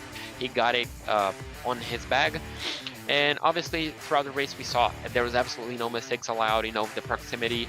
And with those 15 extra hours that he put on practice, you know, we kind of saw the result, you know, just an absolutely perfect race. And when I talked to him, you know, about getting one-handed the trophy, you know, the championship being literally right there within 2 races to go, he says that he just takes, you know, each race one at a time. We mentioned, I know I mentioned to you all the time how grateful I am, and the payout for this championship helps him a lot. So, you know, it's extra motivation, especially due to the financial situation. So, you know, more motivation for some of these drivers to go out there and put the best work possible. But for next race, he's extremely, extremely excited. And I mean, he should be. Yeah, I think he definitely should be excited for these next 2 races. It's a matter of wrapping up a championship for Pedro de Oliveira. At this point, a fantastic season. Led just about every single lap. I think only didn't lead laps during pit stops earlier on in this race. Fantastic drive from Pedro, another race win, as he very much deserves. We're going to move things on down, though, to our amateur race winner, somebody we've not talked to yet, Ian Ward. Congratulations! This is huge. Thank you so much. Big time huge. Oh. 8th place overall. How? I'm totally stoked, to be completely honest with you. I don't even know how. To be honest, I didn't know that I won until I checked the broadcast after the race. I thought I was P4 and P5 in front of William, and I had to check the broadcast because I didn't turn on Race Lab. So I can't even begin to convey to you how loud I yelled when I found out that I won through the broadcast. And you know what? Sometimes it's better that way. Don't even bother yourself with the scenarios. Just drive, focus on hitting your marks. And it seems like you did exactly that. A really solid qualifying effort. Maybe a few spots further than you wanted to be, but that sets you up for a fantastic drive. Yeah, I was a few tenths behind what I did in practice, and to be honest, I thought that was it. I told myself that, well, that win is out the window. Williams gonna take me into turn 1, but no, all the carnage just kind of gave me a stairway to heaven, and I kind of, kept going from there. Two-parter for you here, Ian. Firstly, the point situation. It's not looking great. You're outside the top 10 coming into this race, but this will certainly boost you. Secondly, how about that battle towards the end with William Coffey? Did you think you were going to kind of cough it up? I've noticed, he noticed too, my tires were getting really hot, and I was struggling to get them down. But to be honest, I was convinced I was going to make some kind of mistake, but I just had to not focus on the relative and just look at my marks and hit those apexes, get those exits down. So that was the key. Now, how about those point situation? I mean, you're not quite in the top 10. Now you might be. Are you trying to see if you can at least take a chance at the top? Oh, yeah. Well, I told myself at the beginning of the season, let's aim for top 10. But I think with this momentum, I'm honestly looking at 5th, to be completely honest with you. So yeah, we'll see. With how close everybody is, this is going to help you out a ton. Yeah. We talked about car choice. You've been in the Ferrari, I think, as long as the season's been running. Does that hold true for Phillip Island and Road America? We'll see. I've switched to a few different cars through the season, but I think the Ferrari is where it's going to be for Phillip Island. So I'll have to do some test running tomorrow to see which car will be the right choice. There you go, ladies and gents. Ian Ward, amateur race winner this evening, 8th overall. That top 10 is huge. Who do you want to thank? Who makes it happen for you? My mom. she was kind of listening to me through the door. I can hear her. So she's my biggest supporter for sure. That's awesome. I always love being able to say hi, Mom, after a race, after a race win. So again, congratulations, Ian. Hopefully we get to talk to you a whole lot more this season. Best of luck out there at Phillip Island next week. Absolutely. Thank you so much. Ian Ward taking home the amateur race win. We'll hand things back over to the pro category with JP Costa and Jackson Resende. Então, Jackson, por pouco não veio uma vitória agora. Cara, conta dessa corrida inteira, vendo ali a traseira do seu companheiro, quão perto foi isso aí? Boa noite a todo mundo que está acompanhando a transmissão. Essa noite eu vou sonhar com a traseira do carro dele. Mas foi legal ali, o quali foi bem apertado ali no quali. Por pouco eu não consegui a pole ali. Mas na corrida ali a gente estava... É muito difícil ultrapassar nessa pista. Tem que sair muito próximo ali na zero para tentar a ultrapassagem não. E o Matthew estava muito perto, então era meio arriscado a gente fosse comboiando ali. Na hora da parada do box ali, eu consegui ficar na frente também nas duas paradas, mas no final, quando eu vi o Matthew chegando de volta e eu não tinha mais incidente para gastar e cada vez ele ia tirando mais, foi muito difícil ali segurar ele. Mas estou bem feliz quando a gente está de volta no pódio. É isso, tem que agradecer meus companheiros de equipe pelo treino e vamos para a próxima. E tem que agradecer aos meus patrocinadores da equipe, a Full Time, que são a B8 Seguros e a Logitech. Bom, falando na próxima corrida, obviamente a próxima é em Phillip Island, uma pista bem diferente dessa, né? Uma pista mais aberta. Como é que você se prepara? Como é que é essa mudança de uma pista bem mais parada, né? Uma pista mais travada como essa para Phillip Island? Eu particularmente não gosto de Phillip Island. Quem gosta de Phillip Island é o Pedro. Mas vou treinar forte para tentar mais um pódio pelo menos aí. E espero estar competitivo na semana que vem. Bom, também espero porque é sempre uma honra falar contigo, né? Depois da corrida. Infelizmente ainda temos que marcar uma vitória, né? Uma victory lane, que nem eu acabei de falar com o Pedro, mas garanto que essa aí vai vir. Eu vou deixar agora o palco para você agradecer os patrocinadores novamente e desejar uma boa noite. Tem que agradecer a Full Time por estar nos apoiando e aos patrocinadores da equipe, que são a B8 Seguros e a Logitech. Isso aí, então fechou, Jackson. Desejo pra você uma boa noite e espero muito falar contigo semana que vem. Eu também, igualmente. Até mais. So Andrew, talking with Jackson, obviously a quicker interview. I asked him first thing first, how close it was and, how kind of frustrating it is, to look at the back end of your teammate's car. He said he's going to dream about the back end of that Lamborghini all night due to how close it was, but couldn't pull off the move. He said obviously it's so hard to overtake, especially when you're at the same level as your teammate, and obviously Matthew Dench behind, so it's really hard to overtake around this track. He said you really have to get a great run, you know, and hope for a mistake from the driver ahead. He said that the first part of the race he was working together with Pedro to try and get away from Matthew Dench. He couldn't really pull it off, and at the end there kind of got, you know, really feisty for him because he was on the edge of those instant points. So seeing that gap to Matthew Dench essentially coming down lap after lap and not being able to essentially extend the track a bit more kind of made things difficult for him. But luckily for him, you know, the laps ran out and Matthew couldn't really pose enough of a threat to force him into a mistake. Whenever I talked to him about next week at Phillip Island, he's not the biggest fan of Phillip Island. He said that Pedro was kind of hiding the game, and well, Pedro seems to really like the track on Phillip Island, so we could see another dominant race, but he's gonna try his best to make sure he finishes on the podium, or we never know, maybe go for victory lane. I think either one of these full-time esports guys can absolutely go for the race win. We'll find out in just about a week who is able to do so.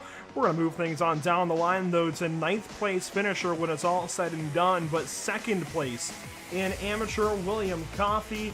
Another one of those Ferraris in the field, coming up 2nd for Rabbit Chase Racing. William, fantastic race, but it seems like you're always chasing Ian Ward out front. Dude, that guy's fast, man. And I'm grateful he was there because all he did is pull me through the rest of the race, which I'm grateful for. He definitely put it down tonight, so it was a good thing. Let's take it from the top. Lap 1, 2, all of that mess. How'd you make it through? I think I just won the lottery, so I need to go get, at least I need to get a lottery ticket because I saw the 2 wrecks. I tried to, you know, lift and make sure I was at least going to save the car. And I just ended up being able to thread the needle. Everything that kind of hit and pushed towards the outside, I was fortunately just enough on the inside that I was able to avoid like calamity. So I just lucked out, man. I feel bad for the other dudes that got wrapped up in that. You guys started right by each other, you pitted right by each other, you pitted at the same times. What needed to happen late in that race to beat Ian Ward? I think I just needed to push it a little bit harder. I felt like, you know, he was definitely dialed, and I could tell in the last 20% of the race, like, he had cooked his tires pretty good. But this is a really hard track to pass people on without potentially bumping people. I was 0x the whole race, and that was my only goal tonight coming in, is just get 0x, and then whatever happens, happens. So I just knew that if we started going side by side, his tires being kind of smoked, and I didn't really know him, so I didn't know like how hard he would push on me. So I was perfectly content with holding second. So not that I could have taken it from him, but I mean, there was definitely a couple of opportunities that I was like, well, I could probably push here, push there, but it was just not worth the risk, I think. So just especially where I'm at in points and just getting a, you know, if I ended up rear-ending him or something like that, that would just ruin my championship. Well, you'll be our points leader in amateur after this race. That's got to feel pretty good. But how do you make your car choice the next 2 races? We've always seen you in a Ferrari, but a lot of drivers change things up tonight. Do you change anything for Phillip Island or Road America? Yeah, I just feel so comfortable in that Ferrari. I'll probably still keep it. There's so many like fast sweepers in Phillip Island that I'm just not as good as these guys in like the Lambo and the Audi and stuff like that. So I don't think I'm going to choose those. The only other option might be the BMW because it's a little bit more stable in the rear end if we're doing super high-speed sweepers. I'd probably just stick to the Ferrari just because it's just I seem to be, you know, one with the Ferrari. You know what I mean? Fair enough. William Coffey, Rabbit Chase Racing, another solid finish. P2 in amateur, P9 points overall. Buddy, another good finish. We'll see you next time out, I'm sure, because you're shaping up to be a champion. Thank you, Andrew, man. I really appreciate you guys. This has been an absolute blast. You guys make it so much fun, as always. Thank you again. Certainly appreciate all the kind words and the support and the decals up top. They're placed beautifully, by the way. Love what you've done up there by the onboard camera on the roof. Dude, anything I can do, man, to promote the awesomeness that you guys bring. Thank you. William Coffey is going to take home 2nd place in this race and move on into the points lead. We'll hand things down, though, to somebody in another really solid situation, but I think certainly the recovery drive of the day. If we had a driver of the day vote, it would have to go to Matthew Dench. Finishing up 3rd, he's with JP Costa. So Matthew, unfortunately, we're talking to you from the third position. This is kind of what would have been if not for that contact, but we're gonna get to that first. I mean, I want to talk to you about that view on lap 1 incident. What was your view down into turn 2?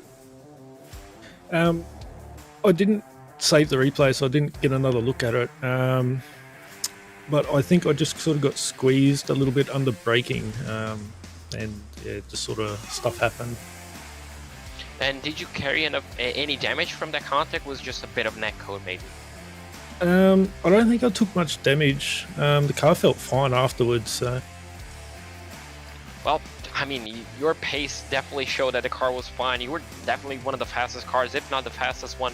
And throughout the first or second stint, did you try to attack Jackson Resende ahead of you, or you early on in the race already realized that you were going for a long-term strategy, the fuel-save one?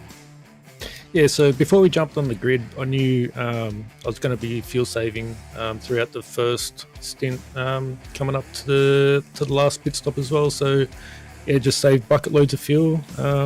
Managed to grab the fastest lap while I was doing it as well. So yeah, it was really good. Yeah, that just showed how quick your Audi was tonight, and unfortunately, I need your view on that incident with the lap car. I mean, we were all expecting him to stop before the apex. Did that caught you off guard? Yeah, so the corner just come up really quickly, and I was kind of hoping that I'd clear him and just turned in, but yeah, that's on me. That's my fault. I should have just played it safe and ran too wide with him around that corner. Even if I'd fall off the back of Jackson, I definitely had the pace to catch back up. So yeah, that one's on me. I mean, you definitely had a lot of pace. We were talking to Jackson, and I mean, even Pedro de Oliveira, he knew that the race was on your back. I mean, I don't know how much fuel you saved. Me and Andrew were kind of worried that you had to make another stop, because somehow you went from a 10-second deficit to just being right behind him 2 seconds. I mean, how much fuel was that? I don't know how much fuel everyone else is putting in on that second stop, but I only put in 18 litres. So. Well, there you go. I mean, that was enough to essentially cover you nearly 10 seconds worth of time. And when we talk about next week, it's kind of your home race. Are you proposing something special? Are you preparing something special for us? Well, Pedro said he really likes that track as well, and I know I'm super fast there too, so we'll have to see how many people are actually really quick there, but it should be a great race for sure. Well, it's going to be a battle for the Titans. I mean, I cannot wait. I'm pretty sure Andrew is going to be excited there as well on the back of the booth. But, you know, now I want to give you your space to thank the sponsors and thank whoever you got to thank. I've got to find a little... I think it's always good when the driver's prepared. Yeah, Juiced Energy, Pet Door Company, Precision Sim Training, and Sideways Photography. Sponsors on a new team, and the new team is Frog Leap Racing. Oh, there we go. That's a new team. Nearly a great result, nearly the win on your first time out with them. So, well, I hope next week it's going to be a fantastic one. I hope we can talk to you again, and I wish you the best of luck on practice. Yeah, thank you. Catch you all next week. So Andrew, that was Matthew Dench. Unfortunately, third place finisher had the pace to win. Unfortunately, due to a small mistake, I guess a miscommunication between him and the left car, unfortunately cost him the race win. But boy, oh boy, did he have the pace tonight. Yeah, he had the pace. Drove back up through the field, almost had a race win, and that would have been the win on the season, I think. Still one of the best drives all season long, and I love that he's got a list now with the new team. Frog Leap Racing, it sounds like. Big stuff going on there for Matthew Dench. Really, really big stuff. He comes in third, right behind Pedro de Oliveira S and Jackson Resende. Scott Kimbrough in fourth place. Bryce Rodriguez rounds out your top five by just a second over John Sedlak. That is the other recovery drive of the day. Both of those guys, really, really incredible. I don't know which one's better, honestly. Matthew Dench dropped 10 seconds back, looked like he was maybe out of the top 10 entirely, keeps it on podium, and then Bryce Rodriguez, of course, comes back and just outlasts the rest of the drivers in front of him, aside from the top four, it looks like, and gets back into the top five. Really incredible stuff from both of those guys.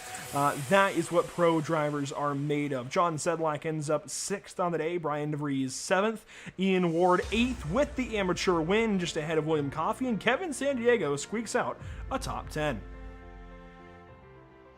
Finishing in 11th place, we're going to have Oscar Camargo. Unfortunately for him, running in the top 5, but that penalty, that drive-through penalty, really hurt his result. Rob Rodriguez is going to finish up in 12th place. Pierre Thompson just 1 second behind him in 13th place. We're going to have Matthew Casey finishing off in 14th, with Diego Ere in 15th place. Joshua Benjamin is going to finish off in 16th place, just ahead of a reigning champion Fabio Zamperlini. Dominic Angelico is going to finish off in 18th place, with William Valdez and Guilherme Carantoni in 19th and 20th. Finishing 21st this afternoon at the Hungaroring, it's Sean Patterson in that Lamborghini. Armando Bejaran, one of the few BMWs in the field, finishes 22nd. Brian D. Long in another BMW, 23rd. Scott Reister, after the lap 1 flip, is going to drop well out of points contention, finishing 24th today. Pablo Ferretti, 25th. Billy Bowerman, 26th. Rodhamas Rodriguez, 27th. Mike Braun, tumultuous day, 28th. Kenneth Michael, another tumultuous day in 29th. And Jeff Castillo rounds out your top 30. In 31st place, we're going to have Clarence Rosa finish off 3 laps down. 4 laps down, we're going to have Teague Ashburn. Chris Winstone is going to be finished off in 33rd place. 34th place going to Jose Antonio Ramos. Luke Gonzalez is going to be finished off in 35th. Blake Scott and Mark Scott are going to be finishing 36th and 37th respectively. Not a great day for the Scott Racing team. Jose Antonio Ramos Lopez is going to be finished off in 38th place, and our final spot is going to go to Scott Angelo, 35 laps down, and unfortunately for him, 39th place. Fantastic racing at the Hungaroring.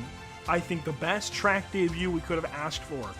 Red Bull Ring was up there earlier on in the year. Now Hungaroring is up there on the list, certainly. If not the top, it's got to be quite a ways up there. We'll see what Phillip Island can do next week. I really now have high hopes for what Phillip Island is able to provide, and we've got a look at schedules potentially beyond this in the league Discord. We'll talk more about that later on, and maybe he'll to even release a little bit of that to the public here soon. So if you're one of those fans out there, family, friends that are waiting on the next season's schedule, a lot of big things on the way, but for right now, we look forward to Australia. So down under, I guess we look down to Phillip Island. Anyways, that'll be a fun one in 1 week's time. And then Road America, the driver-voted track for the finale. Wow, we got 2 really wild racetracks coming up. Exactly, 2 fantastic racetracks. Phillip Island is going to be definitely an interesting one. I have never raced there, so it's going to be quite a new one for me as well. So, I mean, high hopes for it. We're going to see, 2 great drivers battling at it. One is going to have the advantage of being his home race, so this should get interesting. And Road America, that's the driver's favorite. That's just a fantastic race car. It doesn't matter which car you're racing at. So, the next 2 weeks are promising.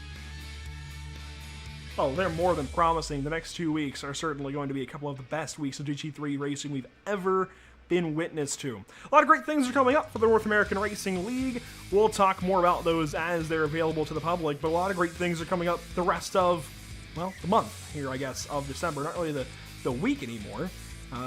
This is the last race of the week that we have, but the rest of the month of December is looking quite nice, and these are the next 3 broadcasts we've got here on PitStopTV. JP, you and I would run it back on Sunday evening, Mid-Ohio Sports Car course, with the Superior Class Auto Racing Grid Sports Car Challenge. GT1 cars, the Aston Martin and the Chevrolet Corvette. That's going to be a lot of fun. Again, tune in 8:45 p.m. Eastern. Kind of a development series for those guys. It's a lot of fun watching those guys grapple with those cars. I'd say even a little more challenging than these GT3 cars, certainly. No ABS, limited traction control. They are a handful, just like the big block mods that are on tap for a Monday evening from Knoxville, Iowa, the sprint car capital of the world, that was recently played host to a NASCAR truck race as well. So cool things going on in Knoxville, and we got big blocks coming up Monday evening, 8 p.m. Eastern, before the Outlaws Sim Series in just under a week. JP, you were on the call for Dega last night. That's their final elimination. They cut down from 7 to 4. Seth Berger already locked his way into the Final Four in a surprise win. That's going to put the crunch on Joseph Kazi and Greg Holt. So already a lot to watch out for in the Outlaw Sim Series, and a short track, Bristol Motor Speedway, the last great Coliseum. Oh boy, it's going to be something. Yeah, will definitely be a fantastic race. It's going to be my first time out in Bristol as well. So, I cannot wait to see how those boys go from Talladega being a super speedway to one of the shortest tracks, and I guess one of the shortest and fastest track on NASCAR. So, I mean, I'm excited, and some of those boys are going to be some under heavy pressure. Yeah, the longest oval to the second shortest oval. That's how we do things for the Outlaw Sim Series. Going to be a lot of fun next Wednesday. I guess it's coming Wednesday. And then both the Outlaw Sim Series and the North American Racing League are in action in a couple of weeks' time for their finales. The same week, back-to-back days. So if you're still hearing our voice this evening, make sure to be here December 16th and December 17th. It'll be December 16th, I believe. It'll be December 15th. Right? Hang on. I gotta check dates here all of a sudden. Let me check my calendar. Can confirm, December 15th, it's a Wednesday for the Outlaw Sim Series. That's at Atlanta Motor Speedway. Then December 16th here with the North American Racing League for Road America. So, yeah, we're going to have a fun week of crowning champions that week. Going to be a lot of fun. That'll take us right into our Christmas kind of tone down. We'll have a couple more broadcasts still for the rest of December, but only 3 more actually after that for the rest of the year. Can you believe that, JP? If we count the days that we have left of broadcasting in 2021, we've got 1, 2, 3, 4, 5, 6, 7, 8, 9, 10. An even 10 final broadcasts this year.